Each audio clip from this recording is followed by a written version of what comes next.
Forget about the money. Throw the money away, right? Steve Jobs had so much money and he's not here to enjoy it. Warren Buffett would give you all of his money to trade his 90-year-old body for your 40-year-old body. That's the ROI that we're talking about.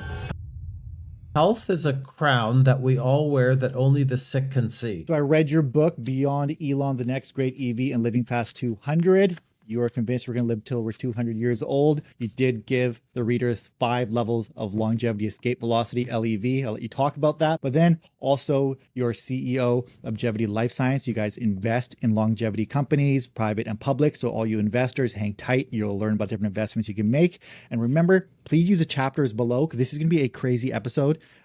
Jerry Kroll has done a lot. I read his book. He has done a lot. So there's going to be a lot we have to talk about here. We're going to be covering longevity, how to not die, different investments you can make. This guy's a CEO and founder of multiple successful companies.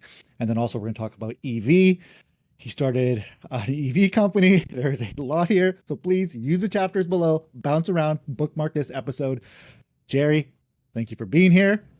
Let's start with the 5 levels of longevity escape velocity, LEV. Explain that first, and we'll start with number 1, reduce risk. And really quick, I did notice that over 80% of people watching haven't subscribed. An easy way to help this channel for free is hitting the subscribe button, and I promise to keep making helpful videos like this.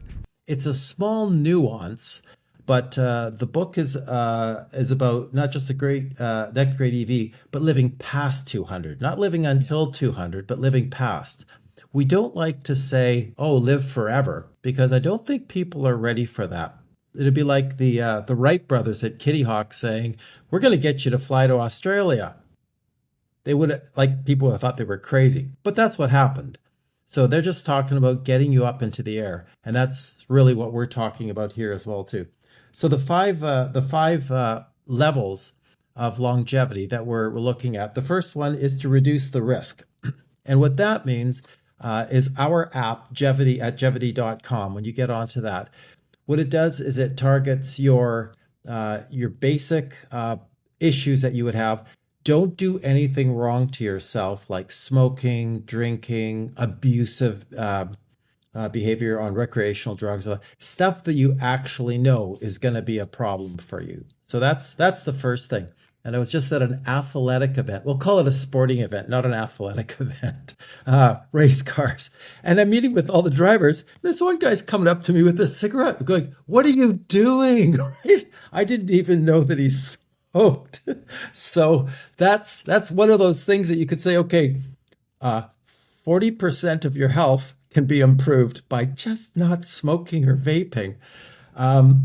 The second part is to increase your health and slow your aging. And there's three ways of getting through that. The best ways is to have great sleep, excellent sleep. I'm not talking about 6 to 7 hours. I'm talking about 8 to 9 hours, and having an Apple Watch, something that can actually track your sleep. So not just the hours of sleep, but the quality of your sleep. Second thing is to eat excellent. Anybody can eat excellent. As a matter of fact, it's more fun than eating garbage food. So that's the second thing. And the third thing is easier than you think. It's just adequate exercise. That's all that you don't need to run a marathon once a month or anything like that. As a matter of fact, I've done 40 marathons to date. They're not really that good for you. The maximum you should run, is a half marathon. But just getting out there and doing between 15 to 30 kilometers a week for your VO2 max, that's really good. The only thing that trumps those 3 things above that is a purpose, having a reason to be healthy. Like you want to be there for your grandchildren's wedding, you want to go travel, whatever that is for you, that's what you're looking for. Step 3 is age cessation. And that's when we start to get into the medical products, the actual science. That's the part that gets really exciting. We're at a tipping point, if you will, much like, again, back to the Wright brothers. People around the world at that point in time were all trying to get the first motorized aircraft up in France, in Australia, in the United States, everywhere. And the Wright brothers beat people by weeks with what they did. Right now, tens of billions of dollars are being spent around the world on everything from gene therapy, stem cell therapy, mRNA therapy, to actually come up with a vaccine for aging. Now, the vaccine for aging, that statement's nothing that I made up. That's coming from an actual scientist that said, hey, we're working on a vaccine for aging. So that will stop you from aging. The fourth part is returning back, winding back. And that's where we get into more of the stem cells, gene therapies that can actually say, okay, if you're 40, 50, 60, or 70, we can rebuild your body so that you go back in time to your prime 20, 25, bones, skin, blood, organs, everything. And you're back to what I'm a car guy. You're back to your factory settings. I just love that one. And people say, why would I want to live beyond 200 years? I'd be waking up sick. No. If you're feeling like you felt when you're 20, 25, and you just happen to be 204, I can't imagine a more successful or exciting human accomplishment than that. The fifth and final one is kind of a wonky one that I guess the science nerds would really appreciate. So now you're super healthy, you're super young, you've got all this energy and all that. Now we get into the mathematics part of it where you're wearing a watch or you've got your phone with you or whatever, and it's tracking what you do on a day-to-day basis. Let's say you're crossing an intersection at 10:30 every morning. You have no idea how dangerous that intersection is. You're going to a restaurant twice a week. You have no idea what their safety statistics are for health and all that. That's where the big data can be, we call your guardian angel, looking over for you saying, you know what, there's a safer restaurant just around the corner. Why don't you go there? Or when you're crossing that road at 10:30, maybe you could take this other intersection, which is a lot safer, just a block down there, so you don't wind up getting hit by the proverbial truck when you're in your prime of your life at 205 years old. So that'll be something that'll review what your day-to-day life is. And so that's about as tight as we can make Jeviitty. That's what I was just thinking of right now. I feel like the Jeviitty app is that's number 5. That's where you guys are sort of going with it. Is that accurate? Because right now, Jeviitty app, I did it. I got actually my parents to download the app. I got my wife to download the app. We all took the test. Yeah, we all it's a simple test. You guys can check it out. There's probably an overlay right now as we're talking of the Jeviitty app. It takes not a couple minutes to fill out. I'm supposed to live till I'm 120. Right now, I do nothing. I'm happy with that. That's nice. The goal originally was 185. I read your book and I was like, never mind. Let's pivot that goal to 200 plus because of the LEV, the longevity escape velocity. And talking about that, it's a couple things. Here's pushback I get from people and talk about that, which is, why would I want to live till I'm 200? But that's where return and maintain peak age comes in. And that's what I keep trying to explain to people. I'm like, no. You're not like a 200 decrepit old. You're your best self at 200. That's why it's worthwhile. And it's like, oh, what am I going to do after 200 years of being alive? There's plenty of stuff to do. I'm scrambling because there's too much to do and I don't have enough time in the day. Right? I'm turning 40 and I'm going, Jesus Christ, I feel like a toddler. Like I'm just scratching the surface on what I want to get done in life. So 200 doesn't feel like enough time in a lot of ways. And you've touched on 2 points there. One is, you're healthy, so you're enjoying yourself. But the other one, I go right back to it, is purpose in life. There's people who are hanging on now in their 80s and 90s, and they are fighting the good fight. They are doing what they need to do to stay as healthy as they can because they have a purpose in life. Their granddaughter is 22 years old or 23 and getting married next year. That's what they want to. That's what they want to be around for. They've got things to do, stuff to see. If you don't have that, a purpose in life, you can be 20 or 30 and not want to be around and abuse yourself with alcohol and drugs because you don't really know why you're there in the first place. So it really is a case of, if you have a purpose in life, you have it, I have it, and that's why we're going. Wouldn't it be great to feel or to physically be 20 years of age at 200? Do you know how dangerous we would be out there? The stuff that you and I have seen and that we know what to do and what not to do, and to be 200 but still have the physicality of a 20-year-old. We say, we're gonna get together, we're gonna meet, we're gonna start a new business, and we're gonna knock out a 20K run twice around Stanley Park. How do you beat that? Yep. Yeah, I agree. And a couple other things that I can see people giving pushback on is, and I think you solve this with LEV is, okay, well, I've been drinking my whole life. I've been smoking my whole life. My body's messed up. What's the point of me quitting these things if I'm going to die now, no matter what I do at 90? Not technically true, because if you stop drinking, you stop smoking, you extend your life by 10 years. Let's say that 10 years is enough time for science to play catch up, develop some sort of therapy to rehab your liver, rehab your lungs, extend your life. So what you're doing is you're extending by 5-10 years by doing these changes, giving science a chance to catch up. And that's sort of how it works. It's like you extend by 10 years, 20 years worth of treatment comes. Extend by 20 years, 30 years. It's not like one big wave happens that takes you from 80 to 200. It's like incremental 10-year increases with every technological advance. And that's what we're sort of trying to do. And that's how I explained it to my dad. Actually, my dad's 81. And I was like, hey, Dad, you got to live 10 years longer. Yeah. Because he has purpose now, a lot of purpose, grandkids. And that's what they lack in older age. Indian parents, they go like, we need purpose. We've seen a lot. It's like grandkids give them purpose. I'm like, hey, you got your grandkids. Don't go anywhere. So he's holding on to that. And that's his thing. He might not be walking enough, but he's got that mental fortitude. But I'm like, 10 years longer, Dad, you'll get some therapies for what you need. Extend it a little bit. 5 years. Yeah. In 5 years, they'll have the first what we call the mRNA vaccine. You'll be able to get a vaccine that will go into your body and it'll talk to your liver the same way that the COVID mRNA vaccine talked to your body and said, watch out for this COVID virus. It'll go into your liver, which is a bioreactor for the body, and it'll get your body to produce the same blood you were producing when you were 20 years of age. So your body will literally heal from the inside out. Estimates are between 25 to 40% of health span increase. So now Dad will be 85. He'll feel like a 55-year-old. He'll have 25 to 40 years more health span. And the exponential rise in life science itself, brought to us by quantum computing, artificial intelligence, studying the human genome and figuring, okay, this is how we need to do the next thing. You'll be able to go in for a shot once a year or once every 2 years, wake up 2 weeks later and go, holy mackerel, I feel awesome. And Granddad will be there and you don't have to worry about anything. These sort of talks will be as ridiculous as talking about a 14.4K modem. I love that part. You mentioned that in the book. You want living till 200 to be just whatever. You want you to get to 200 and no one even bat an eye about it. And I like that. I like how you thought about it that way.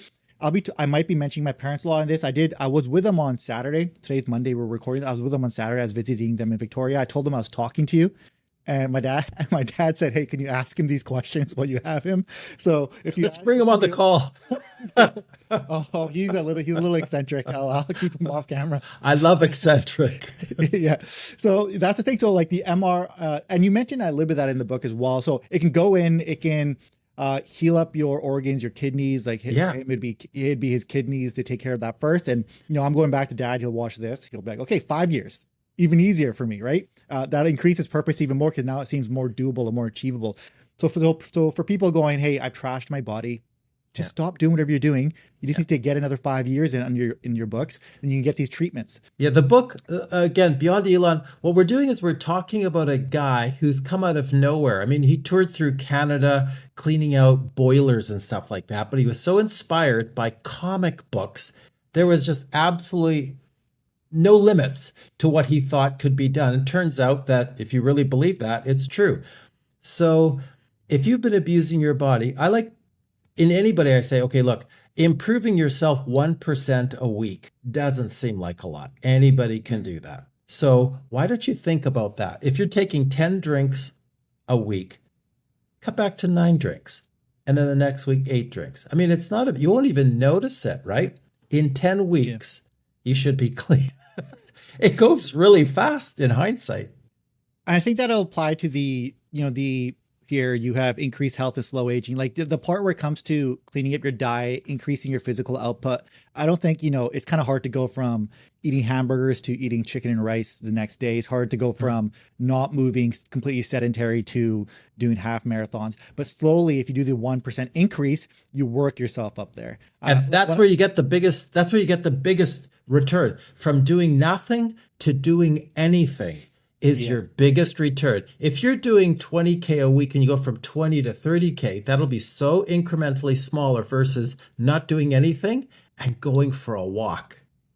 Yes. I agree, and there's research on that. They show in my research I've looked at is for bodybuilding gains. So if you're a guy who's never lifted weights before, you get them newbie gains. So those first 6 months, you just go from nothing to like, oh my god, the physique. Yeah. But then you'll have to train for the next 5 years to get even half of those gains. It takes you so long to fill up that gap. Just Saving money is the same way. You know, if you have no savings and you start putting $20 a month away, your first 6 months are so exciting because you're going, wow, I've got $120 out of nowhere. You know, leave it alone. It's in a special account. That's for your retirement. You never touch that. That is so exciting. And from $120 to $20,000, that's about as exciting as the first 120 were. Another thing people always get push back on is, okay, great. My dad's older. He has some money. He can get a vaccine. He can get a shot. Remember, we're treating aging like a disease now. That's why we use It is a technology, disease, like yeah. right. And that's how it's actually classified in at least in some literature or a lot of the literature now. So my dad can afford to take an expensive shot. But you know, what do you say to people who go like, I can't afford that? Do you think it'll start expensive and then just everything will get mass produced? And then If you can't afford it, you have to die. That's all there is to it. Sorry. Yeah. And to be honest, I think people will just find ways to save. If they know there's a shot out there, you're just going to reallocate. No. But here's the way that it goes. When aviation started, if you got to fly, you were an elitist. Now, for $100, you can fly to Seattle. Like, come on. Like, that's the way everything goes in technology. Computers now, you can buy a $100 computer at Best Buy that would have launched the Saturn V rocket back in the 60s, right? So that's just the way that things are. Everything like that. So the first vaccines and things like that will be expensive and they'll be experimental. But as they come out and as become more mass produced, you get economies of scale. Everybody will be taken care of by this if they want to. And I think once you get through that point, electric cars started the same way. My first electric car was $225,000. It was a Fisker Karma, and it was even like a hybrid, but it was the first real production electric car that came out there. Now the governments are blocking electric cars from China because they're too cheap. Oh yeah, okay. Because they want is that because they want the American manufacturers to be more competitive? No. That's because they're trying to protect the gas vehicle industry that didn't believe electric cars were a thing, and they were sitting there resting on their laurels, thinking, electric cars aren't gonna. And now they're going, they've been caught basically with their pants down. While another country said, you know what, we think this electric thing is going to work. And everybody else, like in Canada, was building oil pipelines, like 1930s technology, while the Chinese were going, forget about the pipelines, let's build these electric cars. And now America, to an extent, Europe, Canada, definitely 100% tariff on clean energy vehicles that could solve our environmental crisis that's burning our country down. How backwards is that? Is that a tariff that Canada has or the US has? Both. Really? The US put in 100% tariff on electric vehicles, and Canada said, okay, we'll follow suit. And they haven't revoked that yet. It's still this is the answer to our pollution emission, carbon emissions problem. And because it's coming from China, that's like saying, we don't want your cancer cure because it's too cheap and it's going to put our medical industry out of business. What? Yeah, that is just an oil and gas thing. Because I thought originally it was just a US thing where it was just Trump doing his Trump thing and playing whatever, trying to negotiate or do whatever he was doing. But the fact I got to think our new administration is going to take a good long look at that for two reasons. One is because it's dumb. And the second thing is because they don't really care what America thinks anymore. Yeah, that's interesting. I want to get into that a little bit later when we talk more about EV. Let's finish talking up about these 5 levels of longevity, escape velocity. So yeah, number 1, reduce risk, age. I'm just trying to think of where you'd get pushback on this.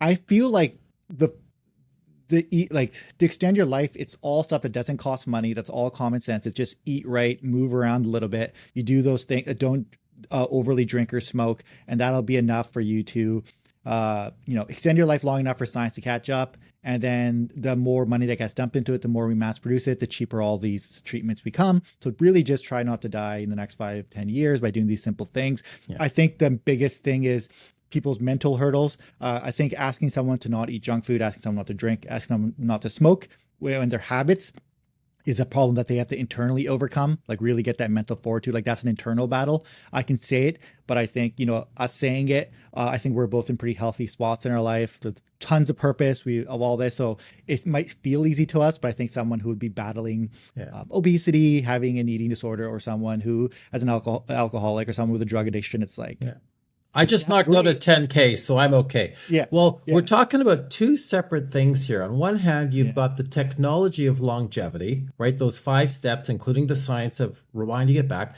And then you've got the other side, which is the human thing. And not everybody's the same. You've got that 15% of people who'll go, what? And they'll want to do it right away. They're the people that take the time to study. They're on board. They're called early adopters. Same thing. They're the people who put in their deposit for the first Teslas, like me. And I don't even care if it doesn't work. I just want to support it. So I'm the kind of guy, I've got the money, I want it, boom, and I'm in there.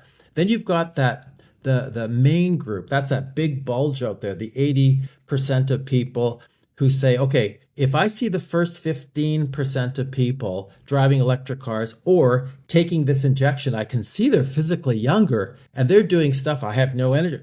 Now I'm going to do that.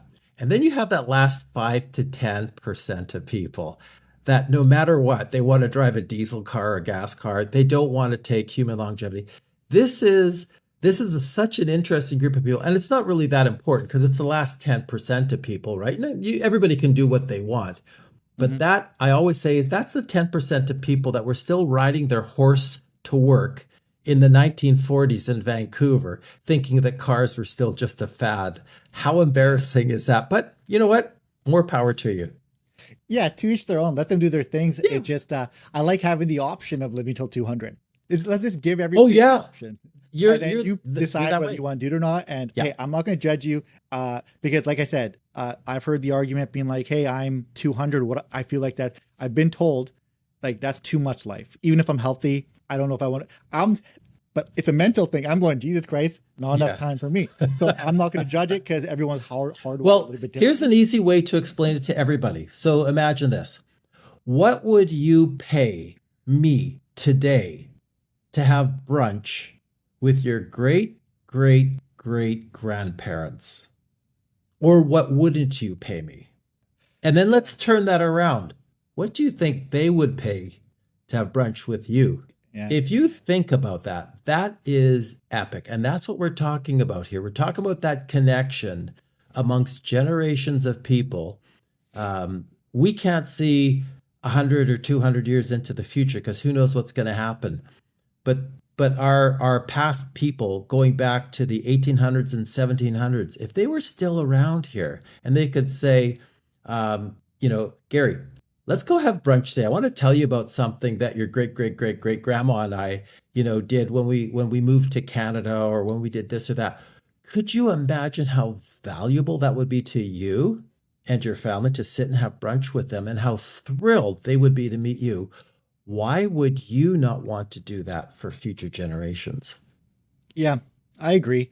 But there's another thing I think about, and I've literally said this too, and you disagree with this, and I want to hear your opinion on this because I've said this, but at the same, I contradict myself. I've said this exact thing that I'm going to say, but I also say I want to live till I'm 200 or above. So it contradicts this. I've said in the past, because I've talked to people who go, oh, I don't want to have kids because the world's a messed up place. I don't want to put them into the world that's so messed up. And my argument's always been, well, the guaranteed way to make the world a better place is to have kids and then make sure those kids aren't assholes. Make them a little bit better than you are. Then you have a new generation of people who are slightly better than you. And that's the best thing we do as a human race is when we die, our shitty ideas die with us. And we have a generation younger than us who has slightly better ideas, slightly kinder, slightly everything. That's a better place. That's why the world is better 1,000 years today than it was 1,000 years ago. But then in the book, you're like, well, Elon said that. I've said that. And that's why Elon says, that's why maybe he's not advocating this so much of living forever because what's also living forever? Archaic ideas, bad ideas, things like that. You touch upon why that's not a great way of looking at it. Why wouldn't someone who's 200 years old be holding on to early 19th century bad ideas? Or why would, and I guess a lot of people look at it this way, why wouldn't some Southern racist not just be a Southern racist into the year 2200, right? And then have, like, for me, the brown guy, I'm relying on all the racist people to die, right? That's been my strategy. It's just like they're all just getting old and phasing out, and then everyone's just way nicer to each other because we see it silly, right? Because and now, like, someone who's gay or something, right? All the people who hated gay people are all just old and dying. Everyone in my generation could care less. Like, we just don't care because it's part of our natural society. Like, I don't think about it at all, right? But that's only because they're getting older and they're dying off. Now, if they were to live till they're 300, they'd still be sticking around. And I even know that I have ideas that I'm unaware of. Like, I'm unaware of, but I have things that probably aren't the best. Blind Probably aren't spots. the best way. Blind spots. 100%. They're in there and I can't see them. I'd need someone to look at me externally, assess me, and tell me that they're there. I have no way of perceiving this. The neat right? thing about human beings is they learn too. They don't have to die. If you don't understand something, or if you've misread something, or if you have a misconception, you shouldn't have to die or you shouldn't be killed. I think we're smarter than that. I think it's not just telling somebody that they're wrong or that their ideas are not current and not feasible, but also the way you bring it to them. So they go, oh, I see. Okay, right. And I think no matter how bent or corrupt or eccentric somebody is, going, oh, you know what? Okay, I see that now, right? I don't see people getting dumber as they get older. I see people getting smarter as they get older. And that's typically been the case. And, the generations coming out now, as you've said, benefit from the written knowledge, and whatever's online to go, oh, okay, now we get that. But whenever somebody dies, it's like having a priceless library burned down and there's no copies of anything. There's a lot of wisdom in these people. There's a few bad apples in every barrel. But even those people, they don't have to die to learn. They can learn. I agree with you. And even like when I was thinking through, and like, I just had never heard someone push back against me when I've said it. I've said this so many times. And I guess I read it and you went, well, no, that doesn't quite make sense. And it had me thinking a little bit, because I was thinking about last night going like, yeah, maybe I have been wrong about this. Not thinking about myself. Selfishly, I go, okay, how do I perceive myself? I go, no, I'm 40. I'm smarter now than I was at 20. And I'm only better because I continue to learn. And I'm learning other people's perspectives. I'm putting myself in other people's shoes and I'm advancing. Why wouldn't I continue that trend? And it's become easier because of technology. It's very hard. Even if you are completely isolated, you're not fully isolated if you have access to the internet. You're still forced to see other people's opinions, viewpoints, everything. You can integrate thousands of opinions in the matter of an hour just by using the internet. You can see what a guy in India is thinking, a guy in Germany is thinking, everyone. It's hard to live on an island like it was in previous generations. So it's hard to be sort of living in your own tribe now and having those insular kind of views. Yeah. So, and the other big one that I have heard before, and it's one of those ones that it's almost a blunt mathematics thing. They say, well, if people don't die, aren't we going to run out of food and land and resources because there'll be too many people out there? Now, this is where it gets really interesting. To maintain a stable human population, everybody thinks that there's so many people being born. Right now, every country in the world, except for a few, have got fertility rates that are below, and I want to quote a number of 2.4 children per couple to maintain a flat standard.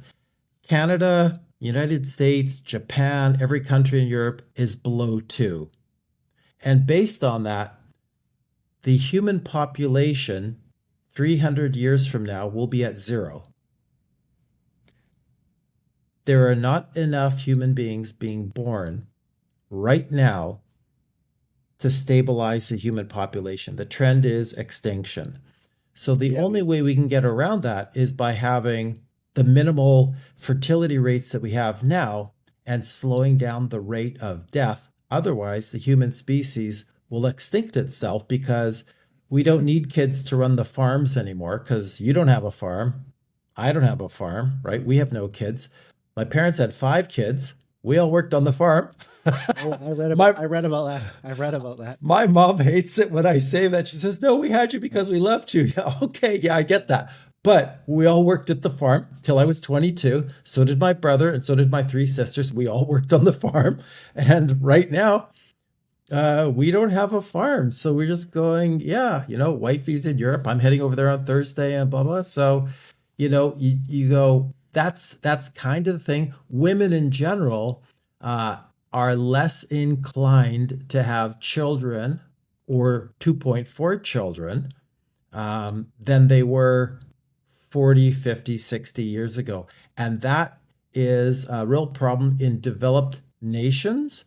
And as more education is coming to the world, it's dropping everywhere. So we have a population crisis, but it's not what you're thinking. It's the other way that has to be addressed by human longevity.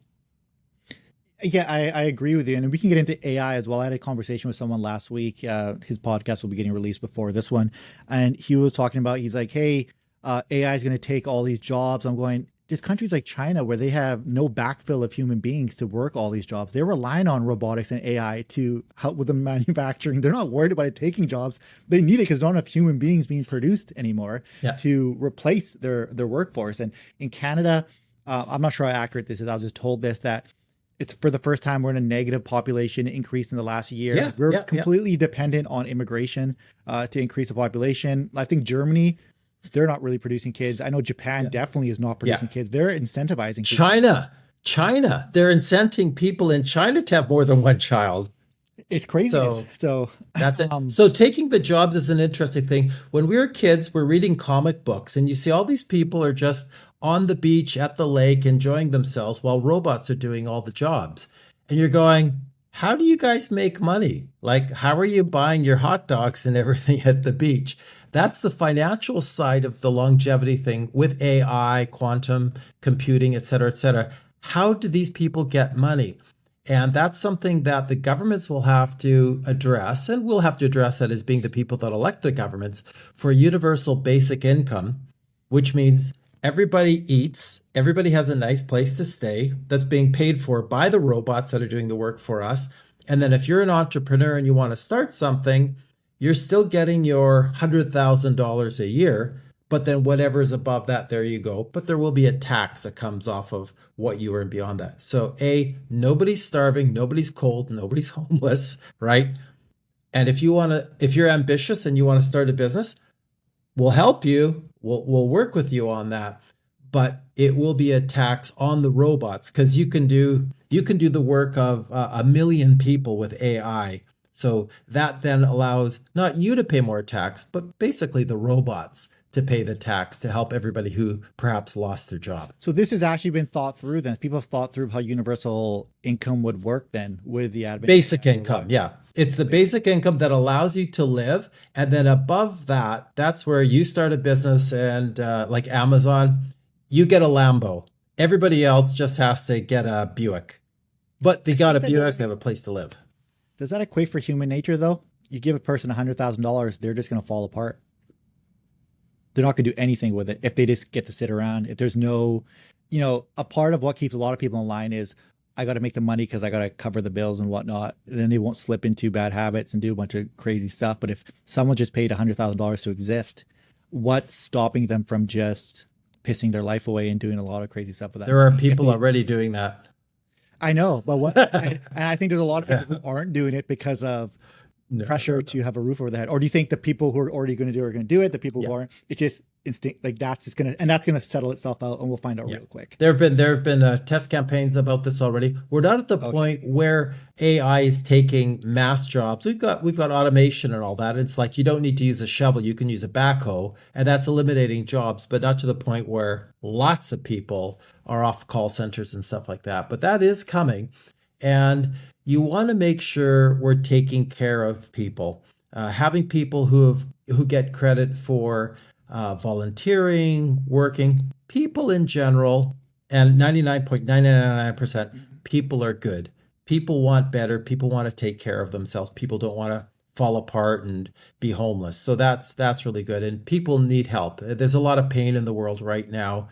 I just ran for the Green Party again, federally, and it's shocking if you take some time out of your commercial corporate life and you connect with everybody, 100% of the population, even if it's in Granville, Vancouver Granville, and you walk around, you're going, wow, there is more pain out in the world than you thought. People could really use a hand and they would appreciate it. They're not bad people. They're just hard done by.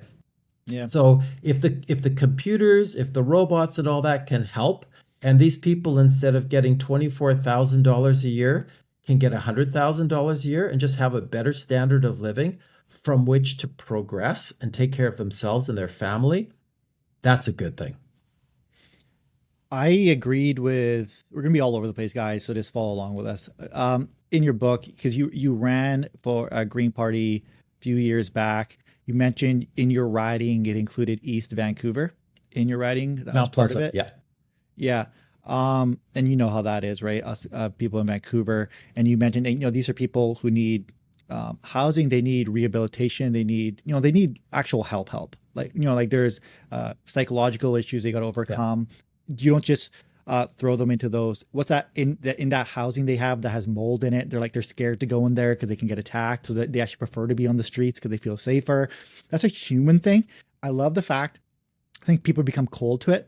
I liked how you wrote about it in the book. I liked how you humanize them in the book. I appreciated that just as someone who sees it. They are human. I know, but you've probably come across people who are like, oh no, this and that. And they people say mean stuff about it. I go, what are you talking about? I'm like, we got lucky. You grew up in a farm, and you had some hard days, but you still had parents who were there and they showed up for you. I had parents who showed up for me. We had stable childhoods, regardless of hard work and whatnot. So not everyone's dealt the same hand in life. And I cannot say that I would not be in a similar situation if the same events did not happen to me. You would not find me or whoever I am right now I'm no better.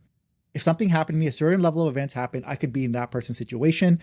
And you talking about how we need to actually treat them and help them and not just sort of turn a blind eye to the problem. And I feel like, and where you mentioned universal healthcare, AI, robotics and stuff, we will have the capacity to properly help these people. I think sometimes we feel like we don't have the resources, the capacity. You would know better than that. You've actually ran in government, you know what we're capable of.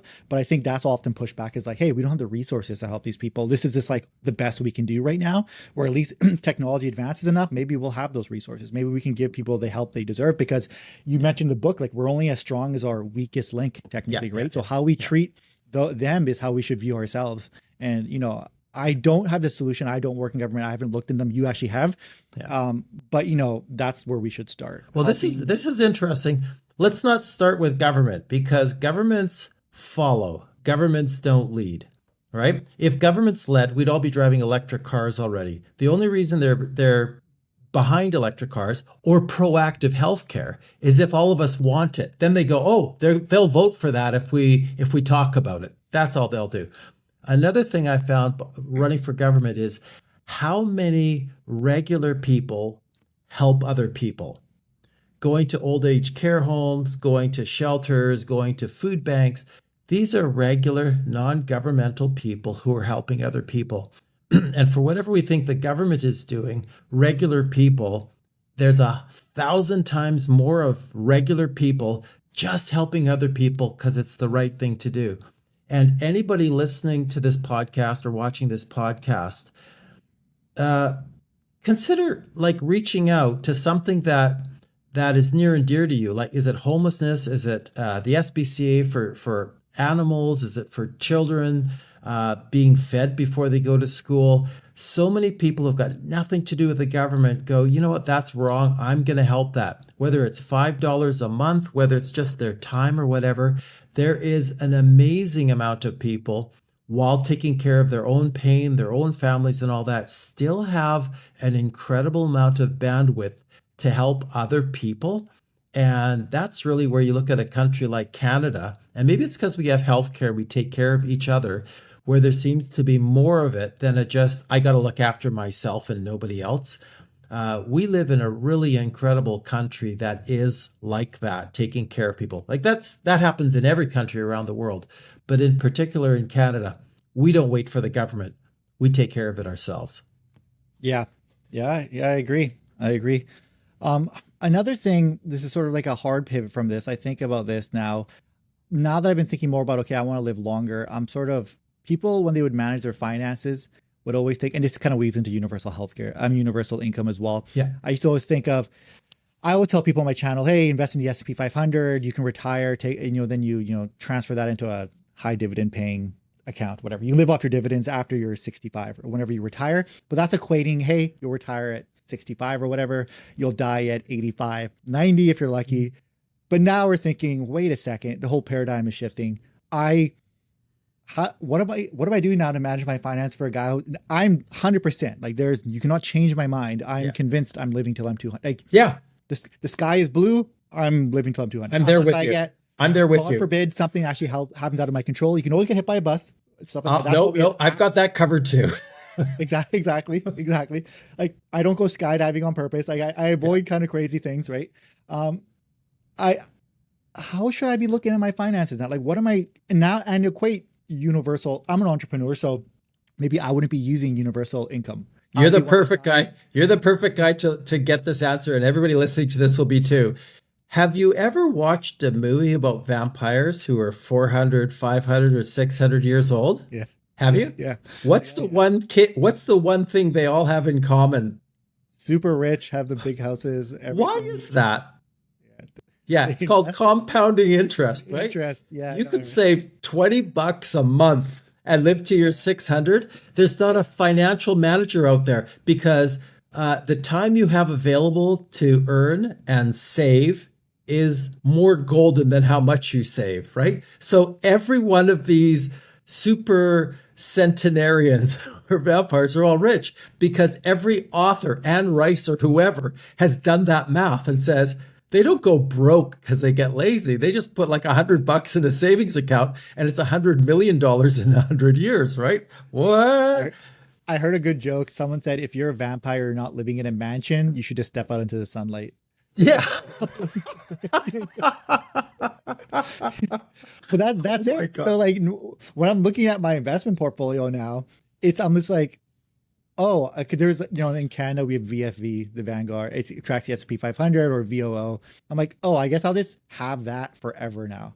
I'll just, whatever the S&P 500, whatever it's called in 200 years, I'll just have that thing getting compounding interest.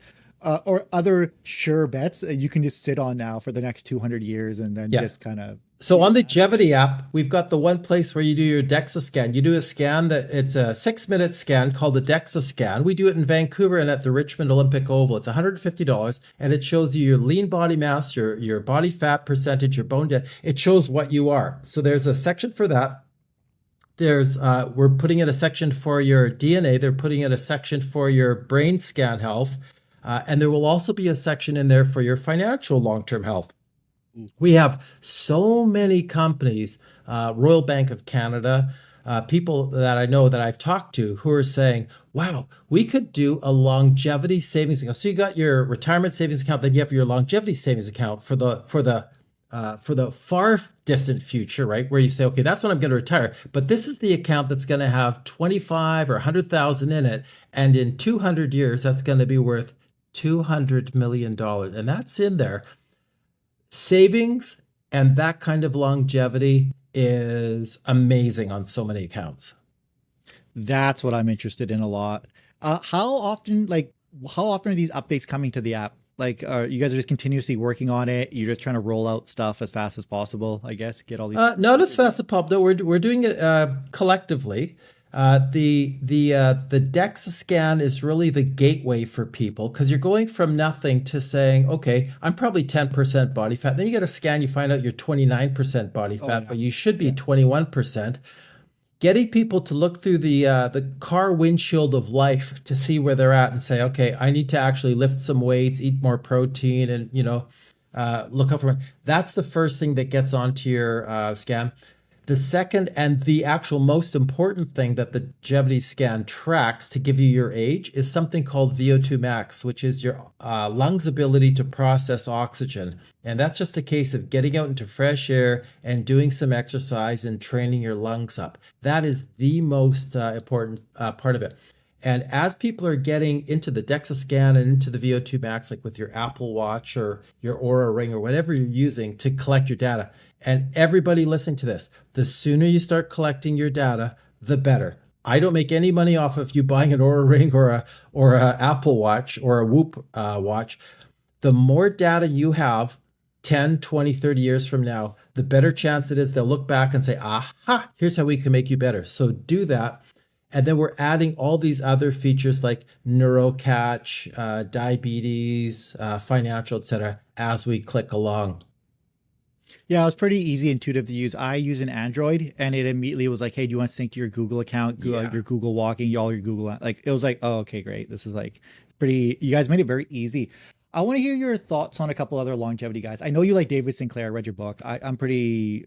I'm like most people in the longevity space, where you obviously just consume whatever every podcast David Sinclair goes on. So I haven't read his books, but I've heard him talk a lot. He preaches NMN a lot. I've used that with resveratrol. Resveratrol is basically grape seed. Am I saying that? Is it essentially? And then NMN. Did you ever try NMN ever? I didn't see that in your stack when you were saying it. It's something to help with longevity as well. And what other sort of supplements do you take? Do you think that are not your usual that help you with longevity? Those all help, right? You should be consulting with your naturopath or your doctor to make sure that when you do your scan that you're actually deficient in anything that you're taking as a supplement. If you can get it in regular food, like the actual grape itself, that's probably better. But NMN is something that I take. Resveratrol is something that I take as well too. And the naturopaths tend to like to optimize your health, whereas your GP will fix you if you're already sick, right? For the most part, that they're really busy treating sick people, but the naturopaths take care of you from there. But those are the main things. And if there's anything missing in your blood, B12, calcium, whatever it is, do go in once a year, talk to your doctor, get your DEXA scan once a year for that. And if your bone density is not where it should be, there's ways of fixing that when you're 30 or 40. Don't wait till you break a hip when you're 70 or 80. That's too late then.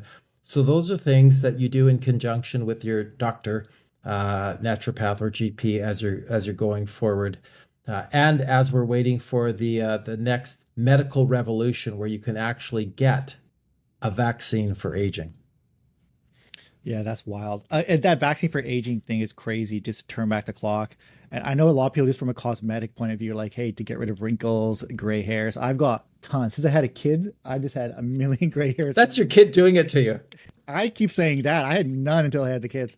I had hair till I got married. I liked how you mentioned you got married.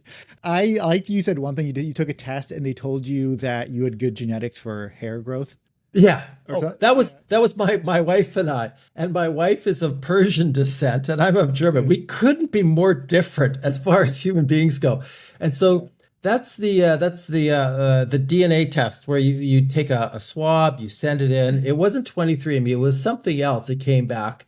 And the tests themselves are accurate. It's the interpretation of the tests that aren't quite there yet. As they gather more data, I mean, there's 7 billion people in the world, and they've tested 200 million. So it's a tiny fraction. They're trying to extrapolate from a tiny little segment of information. Once they get everybody on board, or the more people they do, the more accurate it becomes, right? So we take these things with a grain of salt. If your DNA test comes back and says, well, you've got the gene that says you shouldn't have coffee, I'd get a second opinion on that before you stop going to Timmy's. Another thing, the grain of salt thing is important to note. Like, don't get hyper obsessed with what you get back when there's human interpretation involved, right? Because you're really relying on that person to know what they're looking at. Secondly is when you're adding supplements to your stack of some sort, please, I suggest at least is having blood work done, working with your physician. So I get blood work done every 3 months just because I have that autoimmune disorder. I got diagnosed when I was younger. So I just, even though I'm fine now, I still take it every 3 months to make sure everything's okay. So I use that now as an opportunity to use myself as a guinea pig. I can add something into my only one thing at a time. I don't add in multiple variables, right? I have a marketing background, one variable at a time, so you can track to see if it's affecting you. And then I see what the outcome is after 3 months, after 6 months, and how's it affecting my level? How's it making my blood work look? The only thing I found interesting was when I took resveratrol, it didn't happen before. My red blood count skyrocketed after I'd taken it for 6 months. So, which I think is actually what it's supposed to do. So I was like, interesting. It's working. And there's no really disputing it because I didn't add in any other variables. It was just everything the exact same because I'm pretty regimented, except for that one thing at the dosages that David Sinclair was mentioning. So if you're going to do it, please blood work, treat it like a science. Have you tried a constant glucose monitor, a CGM? No, never. Okay, this is interesting because that's day to day. So CGM, constant glucose monitor, Dexcom has got the G7. It's the new one. You clamp it onto your arm. It's a tiny little wire that goes in. You really don't feel it and you kind of ignore it. But you download the app on your phone. It shows you what your blood glucose levels are when you eat, when you sleep, when you exercise, when you have a glass of Coke or whatever. Your body's different than every other body on the planet. So it's one of those things that you put on there and they show you where your blood glucose level should be and then where it is on that thing and for how long. It's a 10-day thing. It's about $250 to get it done. I forget the name of the other one, but there's two good CGM monitor places. If you ever want to really get a thrill out of seeing what your body is like, do that. And then I did this. I had a glass of brandy, went to sleep. Mm-hmm. That is evil. That will do the most evil things to your body. You're supposed to be within, I think it is between 3 and 6 on this meter, and it goes to 14 because you're just lying there with this alcohol, which is sugar in your bloodstream, and it spikes like crazy. There's people who have a glass of brandy every night when they go to bed and have no idea what it does to them. So it's almost like having for the first time a tachometer on your body, watching what it is you do. And after 10 days, you will have a different understanding of not just how your body works, but how the food and drink you put in your body interacts with you. That's interesting. There's a lot of people out there going to be hurt hearing that because I know a lot of people have a drink before bed to help them sleep, even though alcohol is a sleep disruptor. It might help you in the short term, but it's going to mess you up long term. And that's the part that you say, like people say, oh, I don't want to know. I don't, I'm drinking. I just don't want to know. Well, that's like driving down the highway at 100 miles an hour. You can't get off the highway. We're all on the highway and you don't want to look through the windshield. How do you think that's going to end up? Right. All we're saying is get your blood glucose thing, go get a DEXA scan so you can see what's going on. The adjustments you have to make may be smaller than you fear. And even if it's 1% a week or even 1% a month, that's a 12% improvement per year. That can save your life. Yeah. Well, you're a guy who went from eating waffles every day to eating waffles like once. Oh, no, I still eat waffles like crazy. What do you? Okay. Yeah, but I knock out a 10K, so it's a 0-calorie waffle, all right?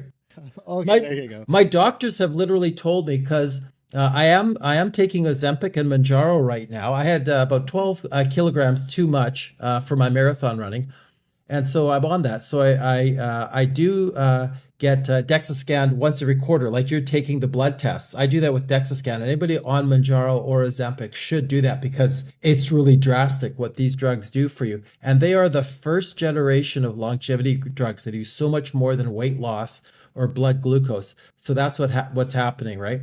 But watching that sort of stuff and being attuned to that is so important. If you're on Ozempic, you're making sure to do weightlifting multiple times a week with adequate protein because the Ozempic causes rapid weight loss. It's similar to when you're dieting down. When you have fast weight loss, you dip into fat and also muscle. But a great way to maintain it is to do moderate weight training with 1 gram of protein per body weight. Is that sort of something you adhere to? Anybody who's on any kind of a diet has to eat more protein and has to do weights because even if you just are on a restricted diet, you will lose lean body mass. And what you want to do is have like 3 parts fat to 1 part muscle, right? Muscle is the currency of longevity. That's the bottom line. There's never been an old person who complained about having too much muscle. So that's really what you want to have on your body as you go forward. Having too much fat, especially visceral fat around your organs, not a good thing. And that's really what these drugs seem to be targeting, the GLP-1 agonists. And there's new ones coming out that do other things for you for heart health, liver health, brain health, like anti-dementia, which apparently the Ozempic and Mounjaro are suspected to be helping with already. So these are the earliest level of human longevity drugs. Not only are they making people healthier and causing less sick days out there, these drugs are already having a very big impact on the fast food industry.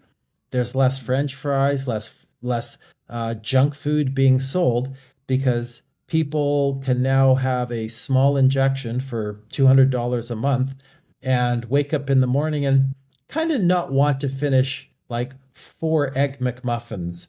You know, they'll have half of one or whatever and just be they'll feel satiated instead of eating and still feel hungry. What do you think of things like TRT, testosterone replacement therapy, especially when you get older? They always say male testosterone drops after the age of 40. A lot of people take it too young. You have 20-year-old guys taking it because they just want to be in great shape. But what do you say? Do you preach, hey, try to solve that with dietary lifestyle changes and you can keep your testosterone up higher that way, or go on it? Yeah, so that's an individual thing. Everybody is different. So when my naturopath looked at my blood work, he brought up the image of a silverback grizzly, and he said, "You do not need that." So that was okay. He said his personal testosterone is pretty high. Mine was double that. So he says, "You really don't even need to do that." The testosterone therapy, they were using it in sports, right? Like it's illegal to do that because it does cause cancer. And I heard about that, and I was trying to break the 3-hour marathon, which is a bit of a struggle. I got to 3:04 twice. Nobody's making me pee in a bottle, you know, because I'm a recreational runner. And I said, maybe I should try that, just get under 3 hours just to prove I did that. And I spoke to another doctor, and he said, well, we can do that, but if you have that, you have something like a 50% higher chance of cancer being generated if we elevate your testosterone level. So it's your call. And I went, I don't need to break a 3-hour marathon that bad. So I'll just stay healthy. I could be simplifying the cancer thing a little bit because I'm not a scientist, but it comes down to more testosterone. You start replicating cells faster, healthy cells. But when you do healthy cells, you start creating more radical cells, like potentially cancerous cells. Yeah. I know that happens with human growth hormone and stuff. So like it leads to cancer because you're creating more radical cells or something. It could be the addition of it that does that. And there's all kinds of very famous athletes in the past, in the 60s, 70s, and 80s, who have passed away because they really, were on the steroid bandwagon and did bad things to themselves for a short-term gain and paid the price. We know better now. Eat well, sleep well, be happy with who you are, be happy with those people around you, and live a good, long life. That's really what this is about. This isn't about winning the Olympics.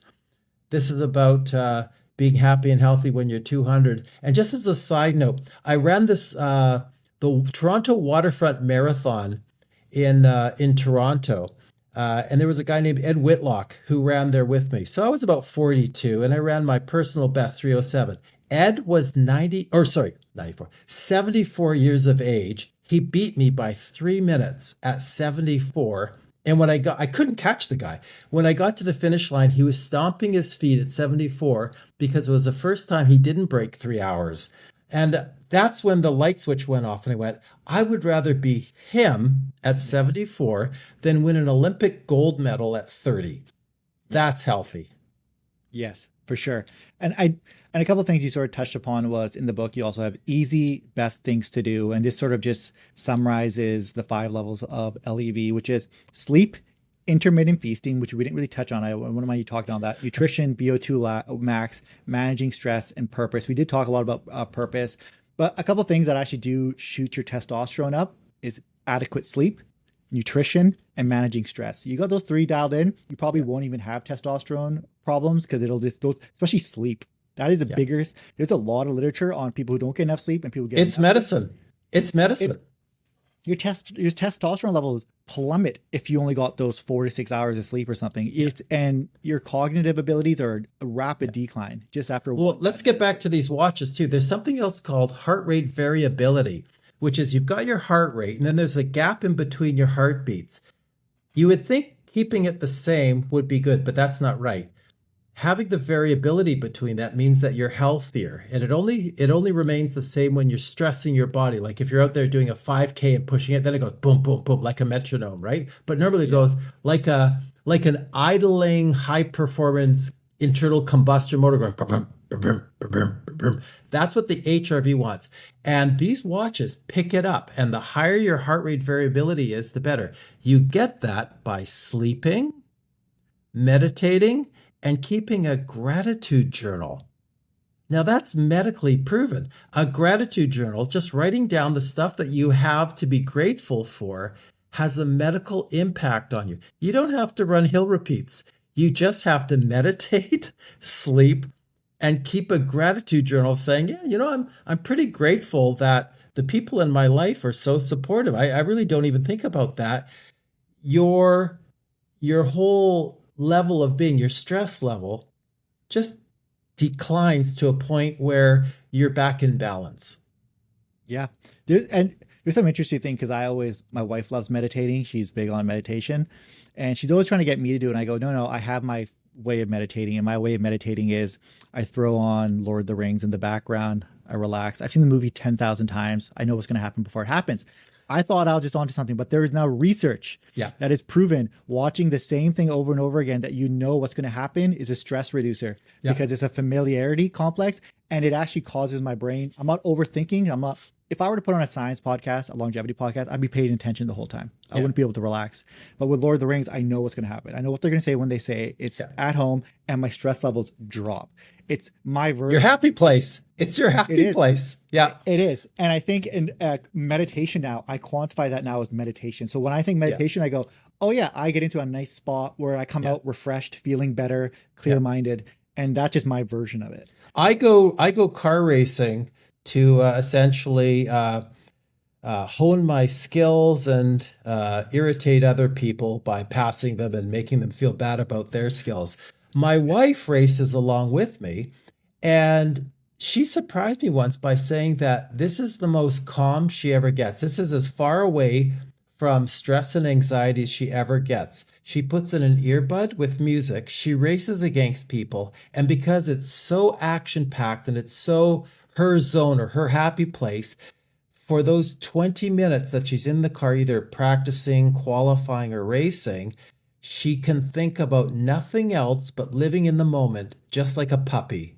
And it's her happy place. And at the end of the weekend, she is so refreshed. You'd think you'd be a wreck with all the stress, like people dive bombing you and all that. She's going, no, it's the one time where nothing else matters except for right here, right now. And that should be everybody's happy place, living in the moment. That's important. So don't follow the formula. People who want, figure out what your happy place is, what works specifically for you. It's random. Yeah. It's race carring with your wife. It's Lord of the Rings for me. I saw Elon Musk do an interview. It was playing Diablo, the video game. He said, it's so hard that it's the only time I ever focus on one thing because his brain's all over the place. It's like, it gets me to just, if for him, it refreshes because I'm only that singular activity. Which is counterintuitive, but it works. But find what works for you. And a lot of it is find what works for you. Your body is so different that a diet has to be kind of tailored towards how your body takes in nutrients. We're all so different, right? We all come from different backgrounds. So the body requires different things.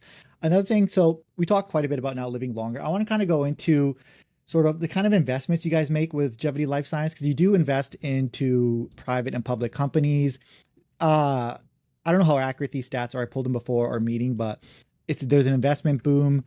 In 2024, $8.49 billion across 331 deals was put into longevity. Projections for 2025 is $9.8 billion. That's 115% increase. People are dumping money into this industry is what I'm really getting at, guys.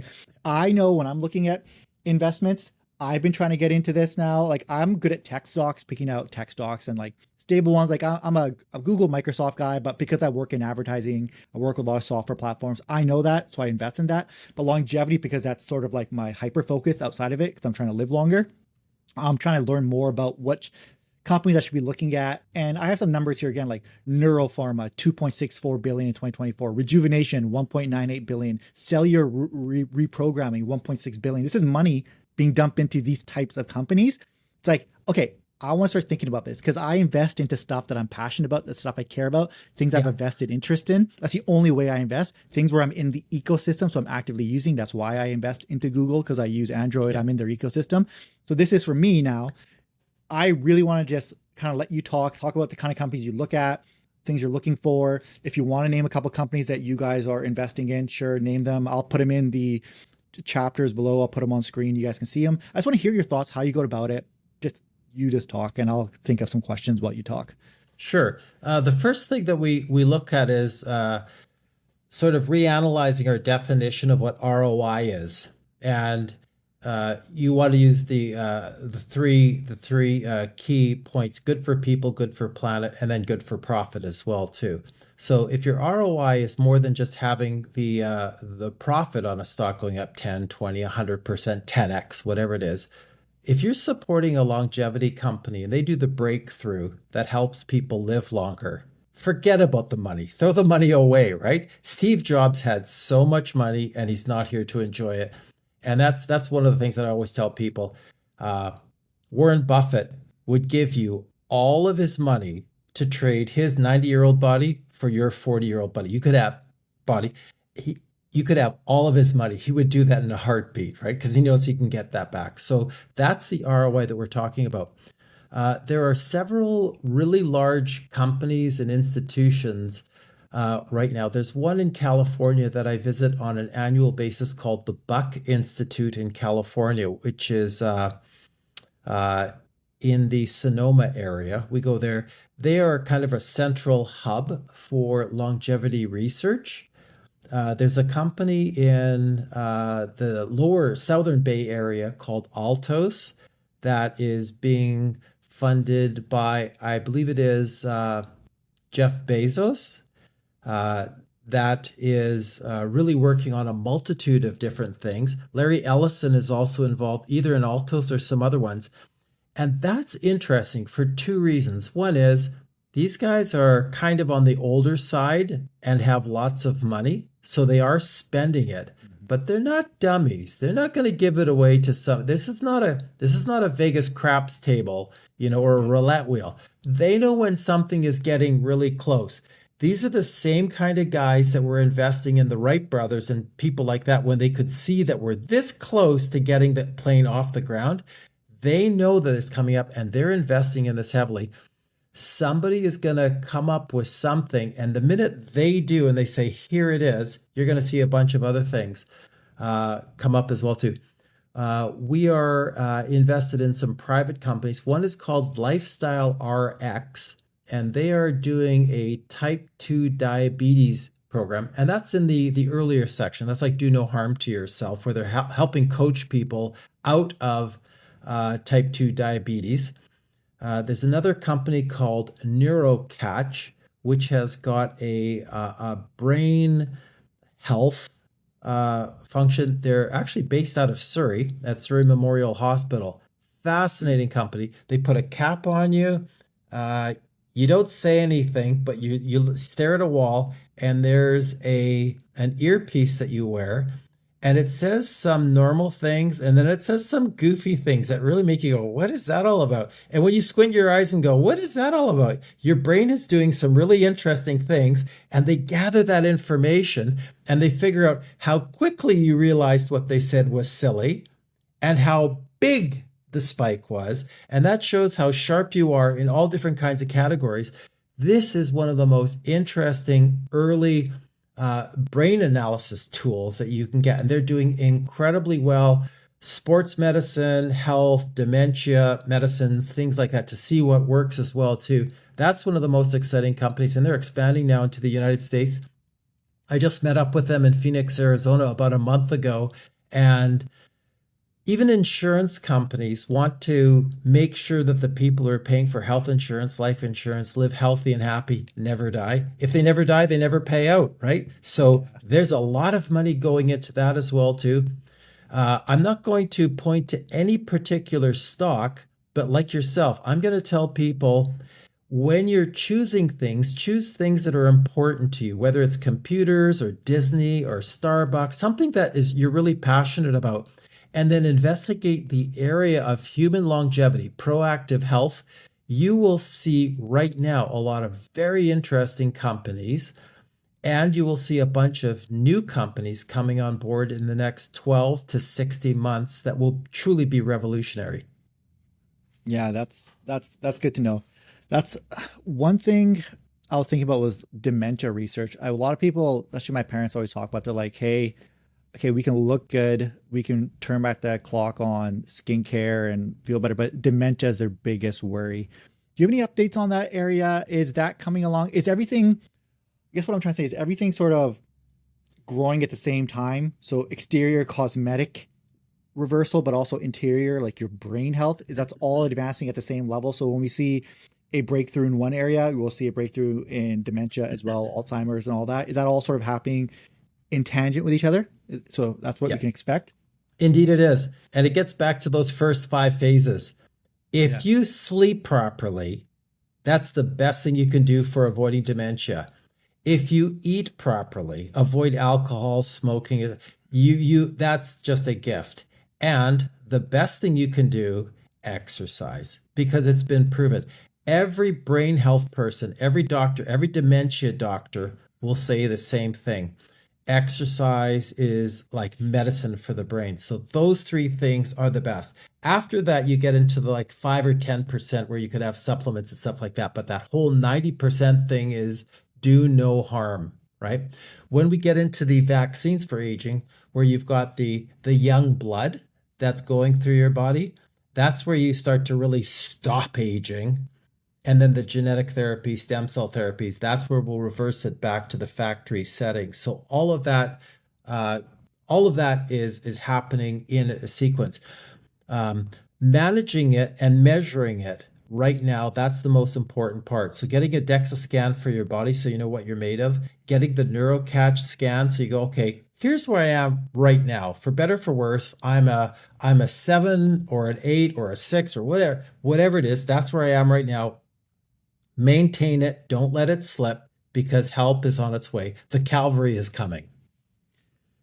You said young blood. The first thing I thought of right when you said that was a guy named Brian Johnson. You're probably aware of Brian, the longevity guy. He's probably the most popular right now on YouTube because he just does a lot of really eccentric stuff. But he knows how to. That guy knows how to get clicks. I'll give him credit there. He knows exactly what makes very good Yeah. clickbait. He knows how to promote that. But his biggest thing that actually got him all the views was they called him a vampire because he took plasma from his son, injected it into himself. But he took plasma from himself, injected it into his dad, and his whole thing like this guy's siphoning the blood of his son. It works, but it's a little bit creepy. What do you think of everything he's doing? I'll put some screens overlaying, guys. If you guys don't know who Brian Johnson is, you'll probably see it right now, explaining who he is. But what do you think of everything he's doing? He's legit. I'll quickly give my perspective. He's doing a lot of stuff simultaneously. So I kind of go, how does he know what's moving the needle if he's taking in 80 different variables? How do you isolate out the one that's actually making a difference versus because he's doing so much at the same time? I don't Yeah. really know what's working. Yeah. I'll tell you There what's it's working. working. The marketing is working. Yes. So he is sincere. He means is. well, and he's doing some very interesting things. The biggest thing from my perspective is he's bringing awareness and attention to the area of human longevity and proactive health. And for that alone, you have to just go, okay, don't do what he's doing, but think about yourself and think about what you're doing and listen to what he's saying and saying, what could you do that you're comfortable with instead of, you know, having a fast food burger twice a day or smoking or drinking. Like, I guarantee you Brian Johnson's not doing that, right? Think about where you want to be in 40 years. Do you want to be out with your friends having brunch and a walk around Stanley Park? Or do you want to be on a hospital bed in a hallway waiting for a non-existent doctor to come and have a look at you? That's really the message that Brian Johnson is sending out to people. And the most important thing is somebody's going to be the last person to die before the pill comes out. The pill that lets us live forever. That's like the last person riding their horse into work. That's embarrassing. So whatever you can do to put more space between you and that point in time, right? By listening to Brian Johnson, Peter Attia, everybody else, and saying, okay, what can I do? Just a little bit of weights, maybe once a week or twice a week or once a month, just more than I'm doing right now. Get some fresh air, be happy, watch a comedy, watch Lord of the Rings, right? Whatever it is that makes you happier and more engaged with life. Medicine 3.0, which is what Peter Attia calls it, right? First medicine is you're not worried about it. Second, 2.0, you're letting a doctor take care of you. Now you are the best person to take care of yourself. Watch what these guys are doing and be attentive to what you're doing. Again, DEXA scan, VO2 max, get yourself a wearable and start monitoring your body. With Brian Johnson, he is very sincere in what he says. I've seen a lot of his content, like an absurdly large amount of his content. He is very, very forthcoming and, hey, don't do everything I'm doing. It's actually, he said, probably can't even afford everything I'm doing. Pick and choose the parts that you can apply to your life right now. These small changes will have huge impacts on your life. And I agree with you. I actually can't think of anything negative he's doing. I think he's just bringing a lot of good eyeballs to this. I love that he does these sort of shock campaigns because he gets everyone talking. Yeah. He'll make himself the target. He'll get made fun of and he's cool with it. So I appreciate that he does that. We're seeing a lot of good stuff here. My biggest worry is, I want to make sure I talk to people who are like depressed and can't even get up and do stuff. And because like I'm telling about living life and having purpose and all that kind of stuff. How do I talk to someone who's listening to this, who is depressed, doesn't care to live till they're 200, it's just in a bad place in their life. And I'm saying, eat healthier, get out of bed, move around. And my personal thing is, and I'll get a little personal here, is we were talking about off camera. I've had a horrible illness. I've had days where I physically couldn't get out of bed, but there's days where I just didn't want to get out of bed. Yeah. But there is something in slowly building momentum that I want to talk about, because I think whoever's listening to this deserves to live till they're 200, deserves to be happy, deserves to be healthy. And everything we're saying, please, like you mentioned before, do 1% of it, even if you don't want to, even if you don't feel like it, even though it goes against your body screaming at you to just lay down and not do anything. Get up, walk around your house, look out your window, feel a little something and improve upon that the next day. Walk a little bit longer, start somewhere. Just start somewhere after watching this podcast. Trust me, as a guy who's gone from the lows to the lows to the highs to highs, I know that's all it takes to get the ball rolling, because I'm doing these podcasts because I want everyone watching to be happy and healthy. And I just want you to start somewhere. We're talking about an end point here. We're two guys who are already happy and healthy. I just want you, someone watching, please just get up, walk around, listen to some podcasts. There's plenty of podcasts out there. We mentioned Brian Johnson. Start consuming that content. Change your feed. Change what you're listening to. Go to your happy place. Watch comedies. Watch your version of Lord of the Rings. Change your mind frame. It all starts inside your head. And it's get that ball rolling, even if you don't feel like it. Are you familiar with blue zones? No. So blue zones, there's 7 regions around the world where people live an extraordinarily long period of time. They're outliers. And the one commonality that each one has is community. So get yourself out of bed, what happens in these blue zones is you and I are having coffee and playing chess in an Italian village at the top of the hill where we have our cafe and all that. You have to walk up these steps and all that. And at 9 o'clock every morning, you and I play. If you're not there at 9 o'clock, I'm calling you up, or I'm coming down there to get you, right? So that's what they all have. People go, I have to get out of bed. I have to go because, I'm going to be meeting with Gary for chess today. We're going to have a coffee. We're going to talk. There's going to be 15 other people that are going to share and all that. Every day people are getting out of bed. They're eating sardines or having their glass of red wine, whatever it is. But it's the community that's helping them move along. They're not being isolated. They're not getting depressed. They're getting exercise because they got to get up to the cafe, whatever it is. They're eating well. They're getting exercise, which helps sleeping well. And most importantly, they have that sense of purpose that says, if I don't get up there to play chess, they're going to yell at me. So I'm going to do that. I love that. to show how much importance on purpose and the mental side is and the community side is, you're mentioning the place in Italy, and I know where you're talking about. They have some of the most centurions on the planet, but there's also the place in Japan that has the most centurions on the planet. What do they have? They're not like they're not like the Italians who actually do have the red wine and they eat all that. You're gonna get emails. It's centenarians. If you say centurions, they're gonna freak out. So it's centenarians and super centenarians. So don't email us, okay? You can email me if you want to. It's okay. I get words wrong all the time. Everyone knows what I'm trying to say. Centenarian. Am I saying that correct? Centenarian or super centenarians. So centenarian and super centenarian. So there's the ones in Japan, and they're not heavy drinkers. They have mainly vegetarian diet. But the one thing they do is they exercise by gardening, light gardening. They also, in the evening, they do communal dancing. They hang out with their friends. Same thing. That's the commonality they're finding with everybody. Every different one of these cultures is a community. They're talking with each other. They're having fun. They have purpose. They're still finding fun in life, and they do light activity, which is like walking up those steps or some sort of gardening, and that's across the board. So that's just something to take note. That's proof. That's proof. And there's more centenarians today than ever before, and that's people over 100. There are more super centenarians today than ever. Those are people who are over 110 years old, and the oldest person was 122 and a half years old.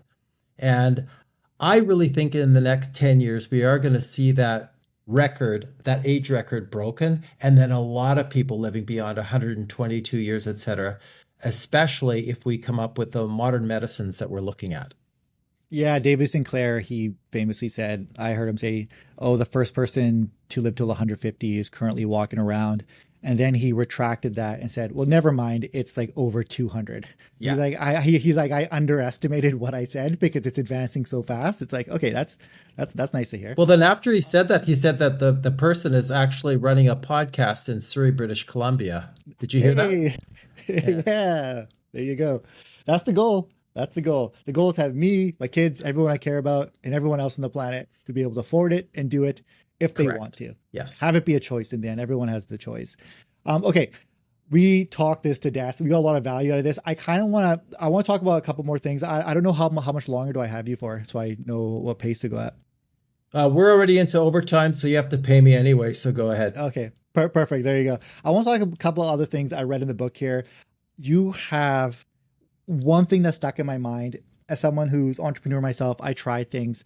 Your ability to go from like ideation to execution is crazy. Your ability to shift from when you go, okay, I've had enough with this project. It's ready. Your ability to move on when the right time to move on is crazy. Like you just assess like, okay, this is time for me to move on from this, what I've been working on, what I built, and now move on to this other thing that I've thought through and I'm going to build now. Like you pivot so fast between things and you scale things up relatively fast. And I feel like you have such high risk tolerance because all these different ventures, and you have Jeviitty right now. You had Electromechanica before that, but even right now, we were talking before that. You have Solo Automatic Inc., which you're also the founder of, which is an EV company. We can talk about that. Those are two big things you're working on right now, Solo and Jeviitty. But before that, you Electra. Before that, you had, I forgot the name of it, but you had that other EV type company before that. And then before that, you were fundraising for like NASCAR type cars. Like you've had just that crazy career, and I think you had frozen yogurt at one time. Did you? Yeah, you had a frozen yogurt. You had that at one time. It was called Good For You, so you can see the connection.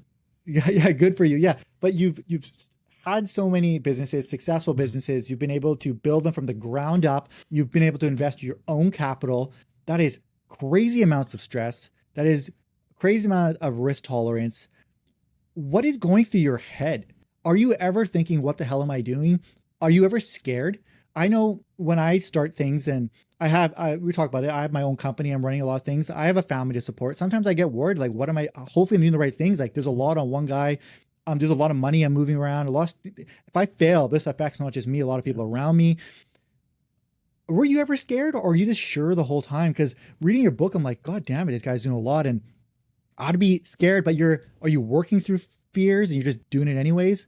Like, what's happening? I just want to know how your brain works. I'll be honest. Like when you're in that transition period, ending something that was successful in unknown territory, then moving into something that's just an idea in your head. Because almost everything you've done, only you thought it was a good idea initially. You actually have to validate them over time and convince people, hey, this was smart. And then the world kind of clues in after.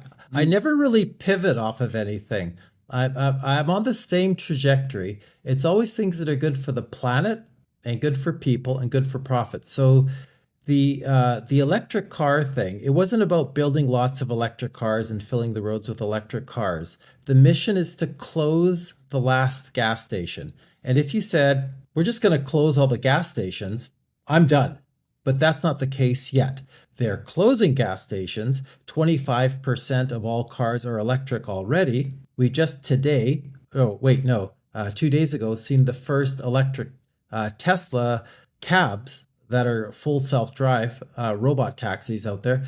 So that's really what that's all about. So taking it through its various phases now, manufacturing in Europe for Europeans with this one-person car, that part is good. The health side of the thing with the Jeviitty thing, I don't know why people have to die. Aging is a disease. Fixing that, whether it's through healthy food like good for you yogurt, which was the first probiotic yogurt that was out there, and now realizing that there's actual science that can get it done, not just gut biome, but actual science that can stop and in fact reverse aging. These are all new things that are coming up. So whatever's next. And the aging thing is to help people live healthy and happy beyond 200. If you said, Jerry, here's the pill, I'm done. We'll go for coffee. Let's shut that down. But we haven't closed the gas stations yet, and we haven't solved aging. Those are the two main things for me to do. And not really pivoting, but adjusting, bringing in who I believe to be good people to help me run the companies. If they do the job, fantastic. If they don't, get rid of them. Yeah. So you have to be blunt with that to say, no, you are, I've clearly misjudged you as a person who could run a company, and you are not. You have to leave now and then retake things because there's a mission here, and it doesn't include whatever the heck it is you're thinking. Those are things that you have to do. Being scared, sometimes it's just being aware of the reality of what you're doing and checking into it to see if you can't do something the same way with less risk. That's a healthy reaction for you to have. So that's okay. And whether you're an entrepreneur or whether you're an employee, there's inherent risk because you can be let go, rationalized. I just think a lot of employees don't realize how much risk they're taking by just being an employee. And in my book, there's an exercise within it for you to realize what it is you should be doing. And it's a fun exercise to do. What you would be doing if you had $100 million in the bank. Yeah. And that's really the gem within the whole book is that point. And that's why I'm going to Lisbon at the end of the month to a unicorn conference to talk to people about that, because there's so many people wondering what to do with their life. Should I be in big data? Should I be in HR? Where's the money? The money is where your personal passion is, because if you were doing something today with $100 million in the bank, I guarantee you'd be passionate about it because you're not doing it for the money anymore. That's what we want people to do. And usually that's as an entrepreneur. I love that part in the book. It was, I think it was, 100 million or it was 10 million. I'll just use. No, it was 100. 10 million doesn't go as far as it used to anyway. It's 100 million. So, no. But it was 100 million. You're like, okay, now you spent 10 of that million traveling to France, getting all that out of your system. What would you do with the other 90? How would you spend your day? Well, no, you spend 2 years traveling. You spent $5 million. You've seen the pyramids. You've seen everything. You are absolutely exhausted after 2 years of traveling.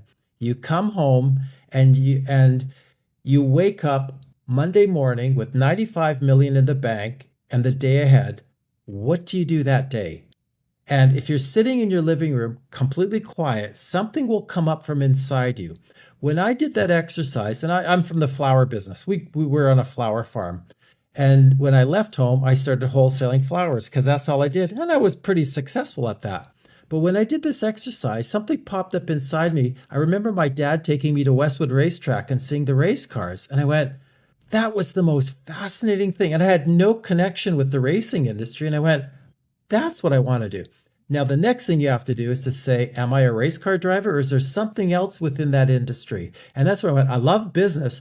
So I started to approach various entities, including the Molson Indy Vancouver and race teams, about raising money for them. And they loved what I did because I would have done that with 95 million bucks in the bank. It was, and still today, I get calls from people all the time to represent them. Right now, I have one client, a young lady from Comox, who's driving in the Formula One Academy Series. We've got her on the American Express team. She just raced last weekend in Montreal. She'll be in Holland in a couple weeks. I love that stuff. And the people I meet are the most fascinating people. I've met James Garner. I've met Paul Newman. I worked with Paul Newman for a year. I thought that was He was a hero of mine growing up. Yeah, Paul Newman was literally my hero. Yeah, these are just the most amazing people. David Letterman shook my hand at the Indy 500 and said, "Where's the washrooms?" Right. So you just meet everybody in these places because you're in the right place at the right time. Because that's where you would be if you had $95 million and you're so passionate about it. I talk to anybody saying, "How would you like to see your company logo on an F1 car?" And they can't believe I can get it done. I can get it done. I promise you, I can get it done. And it will be so exciting. Grab your kids, come on down to the Montreal F1 race or Las Vegas. We'll have a great time.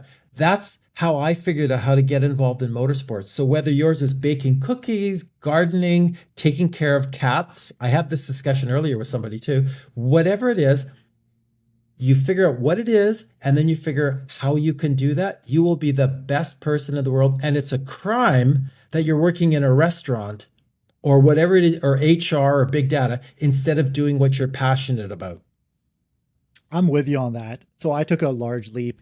Maybe that's probably why I enjoyed your book. Is great for, I think sometimes like when you feel like too much like a dreamer, I'm trying to do a lofty goal, and then when you read your book, it's like, wait a second, this guy was always sort of doing humongous goals and going out and doing whatever you could to achieve them. You'd pick things you loved and you're passionate about, and you just made it happen. And it was kind of nice because sometimes I think I feel isolated, going like, what am I doing? Like I'm doing all this great shit. That's good. Right? That's what it made me feel good. And I was thinking last night through your thing, because I've been an employee and my biggest worry was, oh my God, I have no job security because I'm an employee. I'm at the whim. I'm like, the only way to actually have security for my family is to become an entrepreneur, create it all myself, be in complete control. So yeah, it felt great reading that. Secondly, it was, if I had the 95 million, what would I do? And my wife knows this. So I'm like, well, I would love it if I could just sit around all day, talk to interesting people, pick their brain, learn what they learn, absorb their knowledge, sit on a podcast, and basically take on about every subject I have interest in, bring in all the best experts. And I've been facilitating that. That's how we're talking today. So look how happy you are. Anybody watching this can look at you and see how happy you are, authentically happy. Yeah. So I'd be doing this for free. Currently, everything I'm doing in my life, I'll be doing completely for free. I just monetize it all because I have an advertising background, right? So I'm using this strong skill that I have, this core thing I've been doing for 15 years, where I know how to now make money off of everything I'm doing, right? So it's fantastic. But everything I'm doing, and I've never been happier. My stress levels are actually lower, and energy has become unlimited because you're not forcing yourself to sit down and do this. I want to kind of go sidetrack this out of my own personal interest. You did speak with Paul Newman, and I know Paul Newman is an avid race. Paul Newman used to always go on David Letterman. He'd make cameo appearances. He'd always come up with like an old sports car. His goddaughter was one of your drivers. That I think godson, Scott Sharp. Godson. Yeah, his Scott's dad is Bob Sharp. And when I was in Montreal, I bumped into a couple guys from Danbury, Connecticut, and I said, "Do you guys know who Bob Sharp is?" They go, "Of course we do. How do you know Bob?" I said, "Well, I worked with Bob's son Scott, and then Paul Newman." All they went, So everybody in Connecticut knows who Bob Sharp Datsun, and that's how Paul Newman started racing. Was in the old Datsun 240 280Zs. I like the part you said when you met Paul Newman, and I know. For all you young people watching, Paul Newman is a legend. Paul Newman, Cool Hand Luke, it was what I sort of got introduced with him. But then also it was his ranch sauce that made me fall in love with the guy. His Newman's Own. Because if it's not just ranch, it goes towards charities. And he never made it front facing because he didn't want to hurt the brand. Because you think it's charity, you think it's lower quality. So he famously said, he's like, I made more money off my ranch sauce than I ever did off my monies. and I think his daughter runs Yes. the charity now. Yeah. But it just talk about a good human being who's given back to the world more than he ever took. That's exactly right. And that's what I mean, he had nothing to do with government that I was aware of. But that's another very high profile example of a regular person helping people massively with the dressings and all that, but also behind the scenes in ways that he would never say. We would be walking through a paddock or at a restaurant. He never once turned down anybody for an autograph, right? Once I saw us, we were running to catch, for the beginning of the race, and one lady came up to him with the baby, said, "I have absolutely no time. I'm so sorry," right? But he would take care of everybody, and he said, "These are the people that actually bought me my house, took care of, fed my family, and all that." So he was just the nicest guy as far as that goes. And when I say this to people who also knew him, disarmingly normal. Like, think about that for a moment. Disarmingly normal. We would be on top of a garage watching racing, and I'd see this group of people down there staring up and going, "What are they looking at?" And you go, "Oh yeah, this guy is that Paul Newman." Because it was just Paul, right? It'd be like It's us. hard. It's hard to imagine because you said something in it where you said it was like, it's like asking someone you admire and then you talk to him, he goes, you're talking about clothing and he says, "Oh, you can just buy a good pair of pants at the Salvation Army down the street," or something. Like, he's talking so casual about getting a good deal on slacks or something. It's like, that's so He was just crazy good to people. imagine. But I've never met anybody more enthusiastic about car racing. Either there are some things that he did when he saw Mario Andretti driving. That was his passion for sure, 100% passion, and he was involved in it as a business with Newman Haas Racing, very successfully with Michael Andretti, Mario Andretti, Nigel Mansell, with that long-term success in that. And I think it was a week before he passed away, I got a call from a friend in Connecticut who said Paul was driving one of his favorite race cars at Lime Rock track. He knew he was going to die. And so he got the car all set up and he went out for a day of racing. He parked it and then he went home and passed away. That guy. That's how much he loved racing. Right to the very end. That's Yeah. amazing.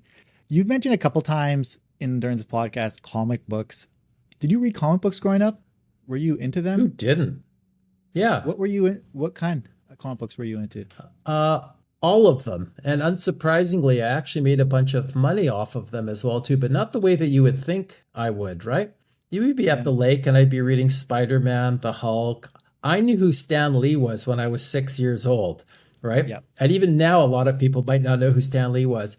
And then when I started my electric car business down in Morgan Hill, California, I went across the street from my race shop to a movie theater when the first Iron Man came out. And there was this dad with his two kids in front of me. And the kids were like 3 years old. I think this was like 2006. And the dad was explaining to the kids who Tony Stark was and all the background and all that before the movie started. And I went, this is not just a comic book. This is a brand. This is huge. And Marvel was a publicly traded company at that point in time. So I bought a whack of their stock at $5. And within 2 years, Disney acquired the whole company at $55 a share. And it was just something where I said, okay, I know the product and I can see this is going to explode. I knew what I was getting into. It's not like I was buying derivatives or anything like that. No, I'm investing in Stan Lee. And he was still alive at that point in time. And it was something that I really believed in. And it was a fun investment. And it's something I love bringing up because that got me into Disney in a big way as well. That's interesting.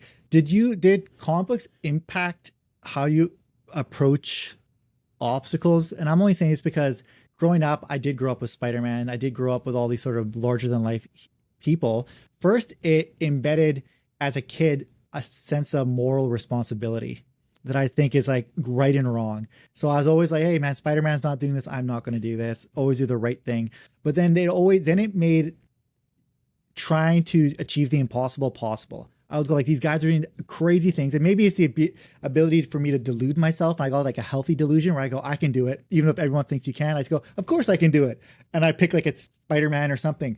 But then I also knew in the backbone of it, the backbone of who created these characters, obviously there's Jack Kirby, but there was Stan Lee in the backbone. You watch any Stan Lee interview. Stan Lee did not become Stan Lee until well into his early 40s. Stan Lee was working for Timely Comics, which became Marvel Comics. Stan Lee was working, creating characters that he didn't believe in. He's about to quit. His wife says, don't quit, write the comic books that you want to write. So he wrote the Fantastic Four, about a family that's a little bit dysfunctional. He wrote Spider-Man, about a guy with acne who's broke. He's like, I want to write comic books that I believe in with characters. I want to do something that I'm passionate about. That's when Stan Lee exploded. That's when Stan Lee happened. That's when all the characters we love. He, for me, growing up, was creating characters that I could have a moral compass, help me have a moral compass, teach me. As an adult, he was a North Star of it's never too late to become an entrepreneur. It's never too late to become a businessman. It's never too late to follow what you're passionate about. As long as it helps when it's also rooted in your expertise. Marketing background. He had an expertise in creating comic books, right? So he did his version of it that he was proud of. So for in a lot of ways, I ask you about Stan Lee, about Marvel, because I go, Paul Newman. I go, you can find motivation in these people. There's so many great people out there that I think when there's time where you're doubtful, you go, never mind, that guy did it. Stan Lee did it. Paul was a special person. There's no doubting Paul was a really special person. When you talk about Stan Lee, he'll be the first person to say that he was a normal guy that just stumbled into what he did. And he said, yeah, let's do this anyway. And he made so many mistakes that wound up to be the right thing to do.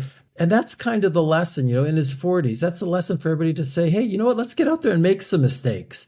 Ray Kroc was in his 50s when he met the McDonald's brothers, and the rest is history.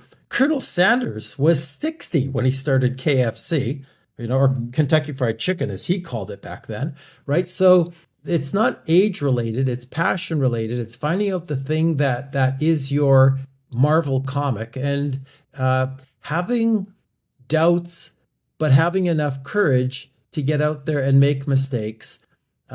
You only need to be right once. If you're right once, you're good forever, right? So get out there, make the mistakes, be right once, and the rest will take care of itself. I was seeing this interview with this guy, and he goes, when I'm thinking like I'm going to become a failure, when I think everything's going wrong, I think of the song Jingle Bells. Because the creator of Jingle Bells was this guy who was a known failure. He was failing his whole life. He was failing for 40 plus years, just at everything. Start a venture, fail. Make a song, fail. But he never gave up. He just kept working for it, kept refining. And eventually he whipped together the song Jingle Bells. Yeah. You never fail till you stop. And this guy said, I gotta just keep working. He's like, I then realized that I want to live a life where I was mediocre the whole time and then happy the whole time. Or where I was miserable the whole time, but then I hit the Jingle Bells moment. Yeah. And I realized I'm okay being miserable until I hit my Jingle Bell. Find your Jingle Bell. That's what it is. It's like, find your Jingle Bells. And I think about that. I go like, okay, I'm just going to keep working until I get my Jingle Bells. And then I'll be good. And that's again, in the book, who knew that there would be something. I couldn't do that because I'm not that into music, right? But there's something inside of each of us. And maybe it was your dad or your mom or your brother or your grandparents or somebody took you somewhere. There's something in your background that you just felt so passionate about, but you were just a kid, but it's inside you. And that will come out when you do that exercise. I can't promise everybody to win $100 million, but I can promise you that you have the imagination to imagine that. And if you imagine that, you have to pretend to go traveling too, because everybody wants to travel and see stuff they haven't traveled. So you got to imagine spending the 2 years and seeing everything till you're exhausted. Then what do you do? And that's when you say, I would keep writing Christmas carols till I found my Jingle Bell. That's what it is. I want to do a hard shift here. I want to talk more now about Solo Automatic Inc. Just because I'm familiar with what you're doing before that, but Solo Automatic, because I know when we were talking before, you said you're going to Barcelona after this until the end of August. Are you going to work on Solo and their manufacturing? Like, I will be sleeping on factory floors, my friend, just like in the movies. Yeah. And I'm not going to Barcelona. We're already in Barcelona. Right by the F1 racetrack, there's an industrial center, and these are high-tech people who build the Formula E race cars, and that's where we're building our Solo GTs, the next version of the car, the latest and the most advanced version of them. So we have our cars over there already. We have the parts over there. They're assembling them with different kinds of prismatic lithium iron phosphate cells, all the latest and greatest stuff. from going from a Formula E car down to a usable road car, one-person road car. It's going to be amazing. And the cars will be delivered in the North America, Canada, the United States by Q4, and also to Europe, which really understands small vehicles and loves these things. The vehicles are now homologated in Europe, the EU, and the UK. So that's exciting for me. The idea of being able to actually sell these beautiful cars in places like London, Barcelona, Munich, Paris, Rome, and have them driving on the roads. This is something unique to me, and I don't even remember if I wrote it in the book. I remember driving through California once to Santa Cruz on the highway and seeing one of my own cars driving on the road towards me. And I don't know who it was, but it was such a moment. I had to pull over. It was amazing. And to see that in London and Paris and big cities where people don't have a place to park, the roads are congested. They really get it. The idea of having 6 bags of groceries in the back, air conditioning, Bluetooth, everything, but in a single-seater vehicle like that, that is one of the most exciting new products. It's not just about being an electric vehicle. It's about having the right footprint for a mission-specific purpose. Let's talk more about London and everything for the release. So everything's set for London, Q4 for London and those European cities as well. What's the website for that? Do you know it off the top of your head for the? I better. If I don't, I should just go step out into the sunshine. There you go. Yeah. Yeah. Solo.car. And we soft opened up the pre-reservations for anybody in the world. It's fully refundable, $200, and you get in line. We will be selling the cars, first of all, in the Phoenix area and the Bay Area of San Francisco, and also Barcelona. Those are the 3 key markets that we will start at. But then shortly after that, I will also say this: there is a chance that one of my favorite organizations in Orlando, Florida, will get one as well too. So I'm looking forward to delivering something to some company in Orlando, Florida, that I won't say yet. And then also Vancouver in Canada, they'll eventually get the cars shipped over here as well. Absolutely. Yeah. We were just talking to the compliance people about getting the cars here. There's already about 20 of them on the road here gathering up data. Our longest running car, I think it's car number 16 or 17 that's on the road. There's a place in Westminster called Greens and Beans Delicatessen. It's a fantastic place. If you live in Westminster, you know Greens and Beans. It's fantastic. You should drop by. It's a lovely place. And Leona's had her car for about 8 years now. I think the anniversary was yesterday. She loves the car and uses it for deliveries and everything. We're gathering so much data on not just the usability of it, but also the maintenance things and all that. When people buy the new version of the Solo GT, they're getting a car that's been refined, not just by the engineers, but by the people who drive it. The interior, though, is it still, I'm not reading through the book, the older Solo, is it still a really large seat? I think you mentioned there was like a Porsche seat originally. Like, so when people sit in, there's like a lot of room on Corvette. The inside. Like, it's like, yeah, Corvette, sorry. It's deceivingly large on the inside. Also, how's trunk space? So like groceries and all that kind of stuff when people are putting stuff in. I'm thinking from my perspective, like what could we fit in the trunk? Yeah, it's built for 6 big bags of groceries stacked in the back there, or an overhead luggage thing that you could put into the back there. So that part of it is good. When we designed the Solo originally, we took the seating position of a C5 Corvette, put that in there, and it's actually bigger than that. What I love about that is, especially in America, I'll get a lot of emails or calls from people saying, will I fit into your tiny, tiny little electric car? I go, well, it's the same as a C5 Corvette. So you can go into any GM dealer, get into a Corvette, and if you fit in the Corvette, so that people could check that out. The second thing is, nobody wants to say they're too big to fit in a Corvette. So it's a little embarrassing to say, I don't fit in a Corvette anymore, so, well, then I can't help you. I see this being really hot in Europe, because like hot as in like a hot seller, because narrow roads, Parking is horrible. Everyone is looking for compact cars over there, right? That's just what they're looking for. It's what's been early reception like in Europe? Like, have you been the press release and stuff you've been putting out? How have people been receptive to it? And then also, then talk to me about infrastructure in Europe when it comes to EV. Do they have charging stations everywhere? What does it look like over there? Yeah, they actually just have plugs in Europe, and you bring your own cable along and you plug it into the side of the road. So they have these little bollards all over the place. You just plug in your own thing there. It's absolutely fantastic. 2 years ago, I brought four of them over to the most famous motorsports event in the world. I'll say that right now. It's Goodwood Festival of Speed. Absolutely fantastic. We had four of our solos over there. We even ran one up the hill climb as well, several times over the 2 days. And people there, one guy in particular wanted the cars so badly, but they were under bond. They had to go back to America. He wanted to give me the 18,000 euros and his Porsche. He wanted that car so badly. I said, dude, there's nothing we can do, but we will work on getting this thing home.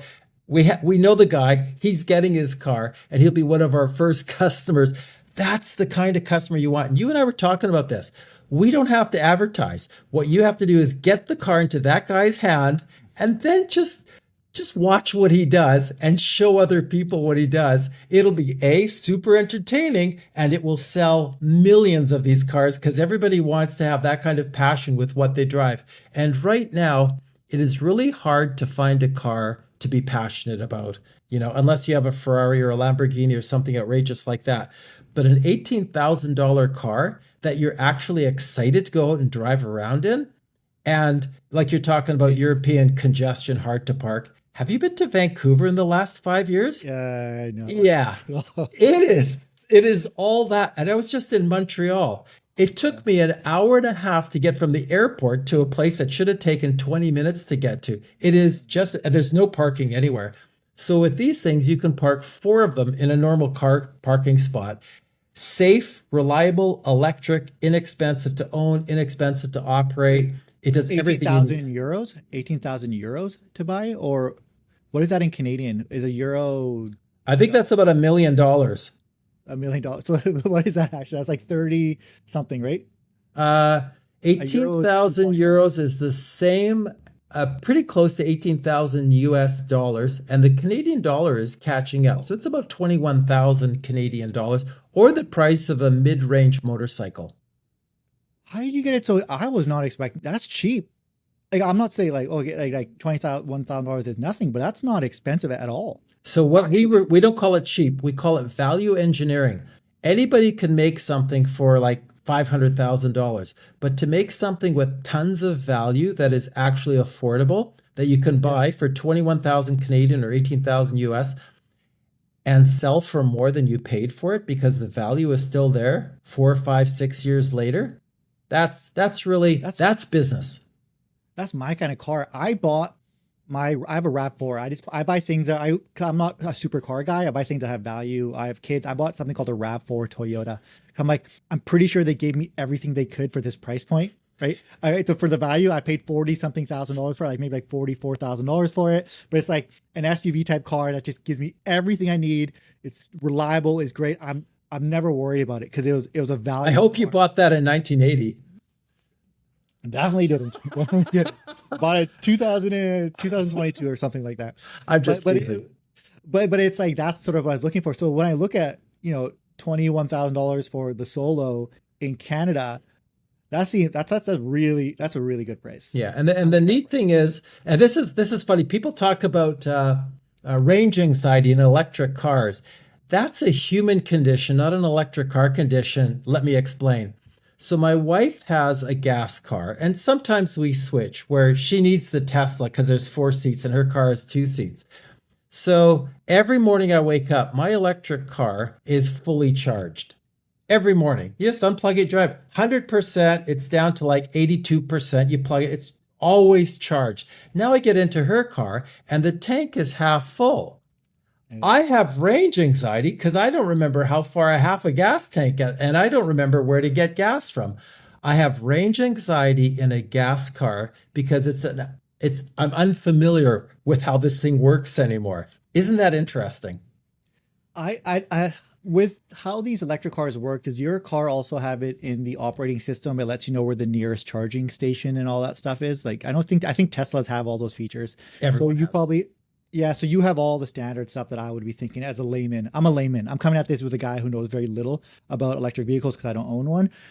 How fast is, we talk about range anxiety. How fast are they expanding charging stations in Canada, US and stuff? Are they just putting them everywhere now at a pretty fast rate where in 5 years, that wouldn't even be an issue? Because I'm noticing just here in Surrey and around Vancouver, they're popping up everywhere. Do you know why? Yeah. I'll tell you why. No, because if you have a business, you recognize that the high demographic people, and you're in advertising, the high demographic audience drives electric cars. And you want these people in your restaurant, your store, blah, blah, blah, right? It is funny, right? That's So smart. Yeah. yeah, so it is smart, right? That's like marketing 101. You put electric car chargers and you got somebody pulling up in their $125,000 Model S plugging in front and taking his family into your restaurant. That's a win. That's a W. And you spent like $400 installing those electric chargers in front of, that's just smart business. And your competitor across the street has just got a bunch of pickup trucks, gas or diesel pickup trucks. They can have that demographic. You want your whole parking lot full of Model S's.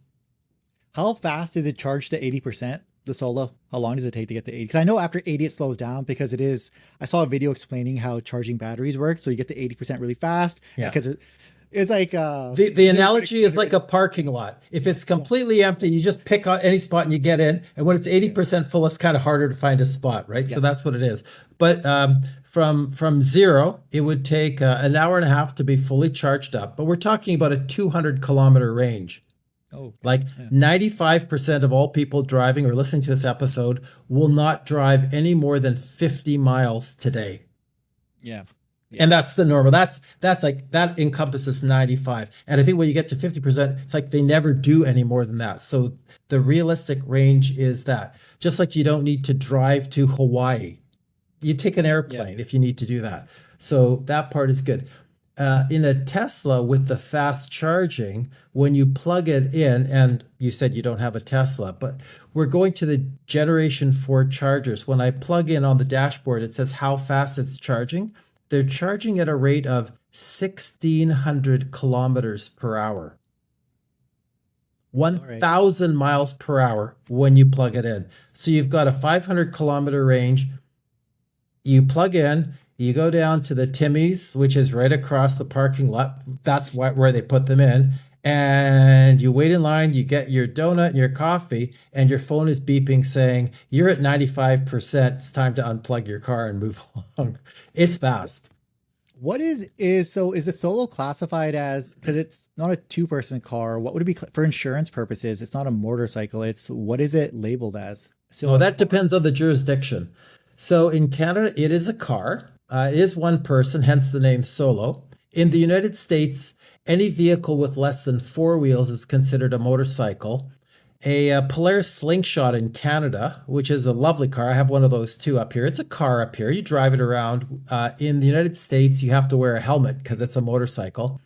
It hasn't got a roof crush test because it doesn't even have a roof, so you have to wear a motorcycle. Whereas the Solo does have a roof crash test, so you don't need to wear a helmet. In Europe, it's L5E category, which is what they have for these vehicles. Lightweight, fully electric vehicle. And that is for all of the EU and England, any highway, anywhere you go. And it also is a category that allows you to pay a lot less for your annual car insurance. That's exactly what I was getting at. Because I'm looking at cost savings. So now, because you're someone, you mentioned before, most of us are just one person driving from point A to point B. So now you're already, by the way, I'm talking to Jerry. Me and Jerry do not work together. I'm not promoting his company. This is like me generally like inquisitive here. I'm not trying to sell his. This is the first time we've talked in person.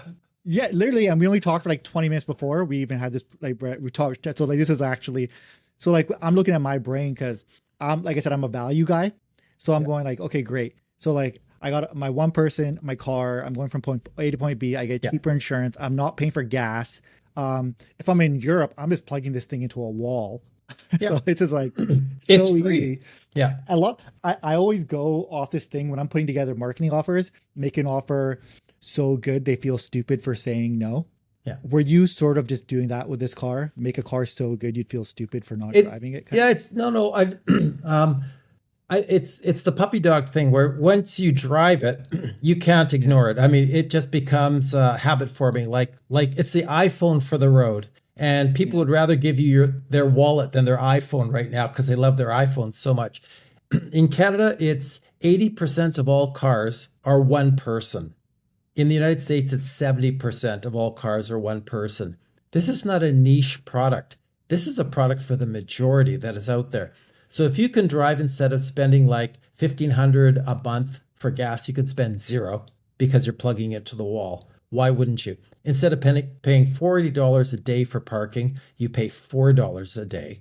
That's really what it is. And as we get into something called congestion fees, which are now in New York, London, Paris, etc., you drive near a city, they charge you $15 to $20 a day for being on the roads in the city. You will pay nothing if you're an emission specific one person vehicle or a motorcycle. You're saving $125 a week by driving a solo. The value just starts adding up. Man, do you guys have that anywhere on your messaging for the solo? Like a quick calculator of like, here's how much money you save? Because for people like me, that's like huge. That's like, It that's is. amazing. But like I said to you before, it's the authenticity and the honesty of having Yeah. an actual owner say, you know what, I've got money in my pocket that I didn't have there before, and this is it. Yeah. So if I say it, it's like blah blah blah blah blah. But Yeah. if a lady that's running her deli is telling you that, okay, Yeah. she paid the 20 grand for the car. She has the right to say it sucks or it rocks. That's her authenticity and honesty. And if she's just going, I love this thing, look at her, that's how you deliver a message. Just not what you say, but how you say it. So that's How you that's really the kind of marketing. That's the only kind of marketing that I think people actually want to hear in 2025. They don't want to hear me Yeah. say it or you say it. They want to hear the people who've spent the money talk. Yeah, actual word of mouth marketing. Essentially, that's what it is. All right. We went over quite a bit today, and you've been more than kind giving me your time today. This has been fun. Yeah, this has been fantastic. There's a lot of things that people can check out here with you. There's Solo Automatic Inc. You guys have seen that. I'm going to have a link to that. There's Beyond Elon. You guys can grab it on Amazon. I'll shove these links, guys, in the description and the first pinned comment. So you can check out all of this there. Make sure you check it out. I read the book. It's fantastic. I read it yesterday. To be honest, very easy read. I actually read it cover to cover. I just all the way through. How did you sleep after it? You slept pretty well, didn't you? I did sleep pretty well. It was actually, it had a lot of stuff that I needed to hear in it personally. So if you're someone who's an entrepreneur, someone who's it's a lot of good messages in there. And, Jerry walks us through his journey from a young age to essentially where he is today. And for me, it was just a fantastic read. We've got Jeviitty Life Science. You guys can download the app if you have an iPhone or an Android. I downloaded it. My parents downloaded it. My wife downloaded it. We all have it now. There's so much cool stuff you're working on, Jerry. I love it. It's great. Thank you for taking time out to talk to me today, and we'll talk soon. Yeah, thank you very much, and say hi to Dad. I will. Thank you.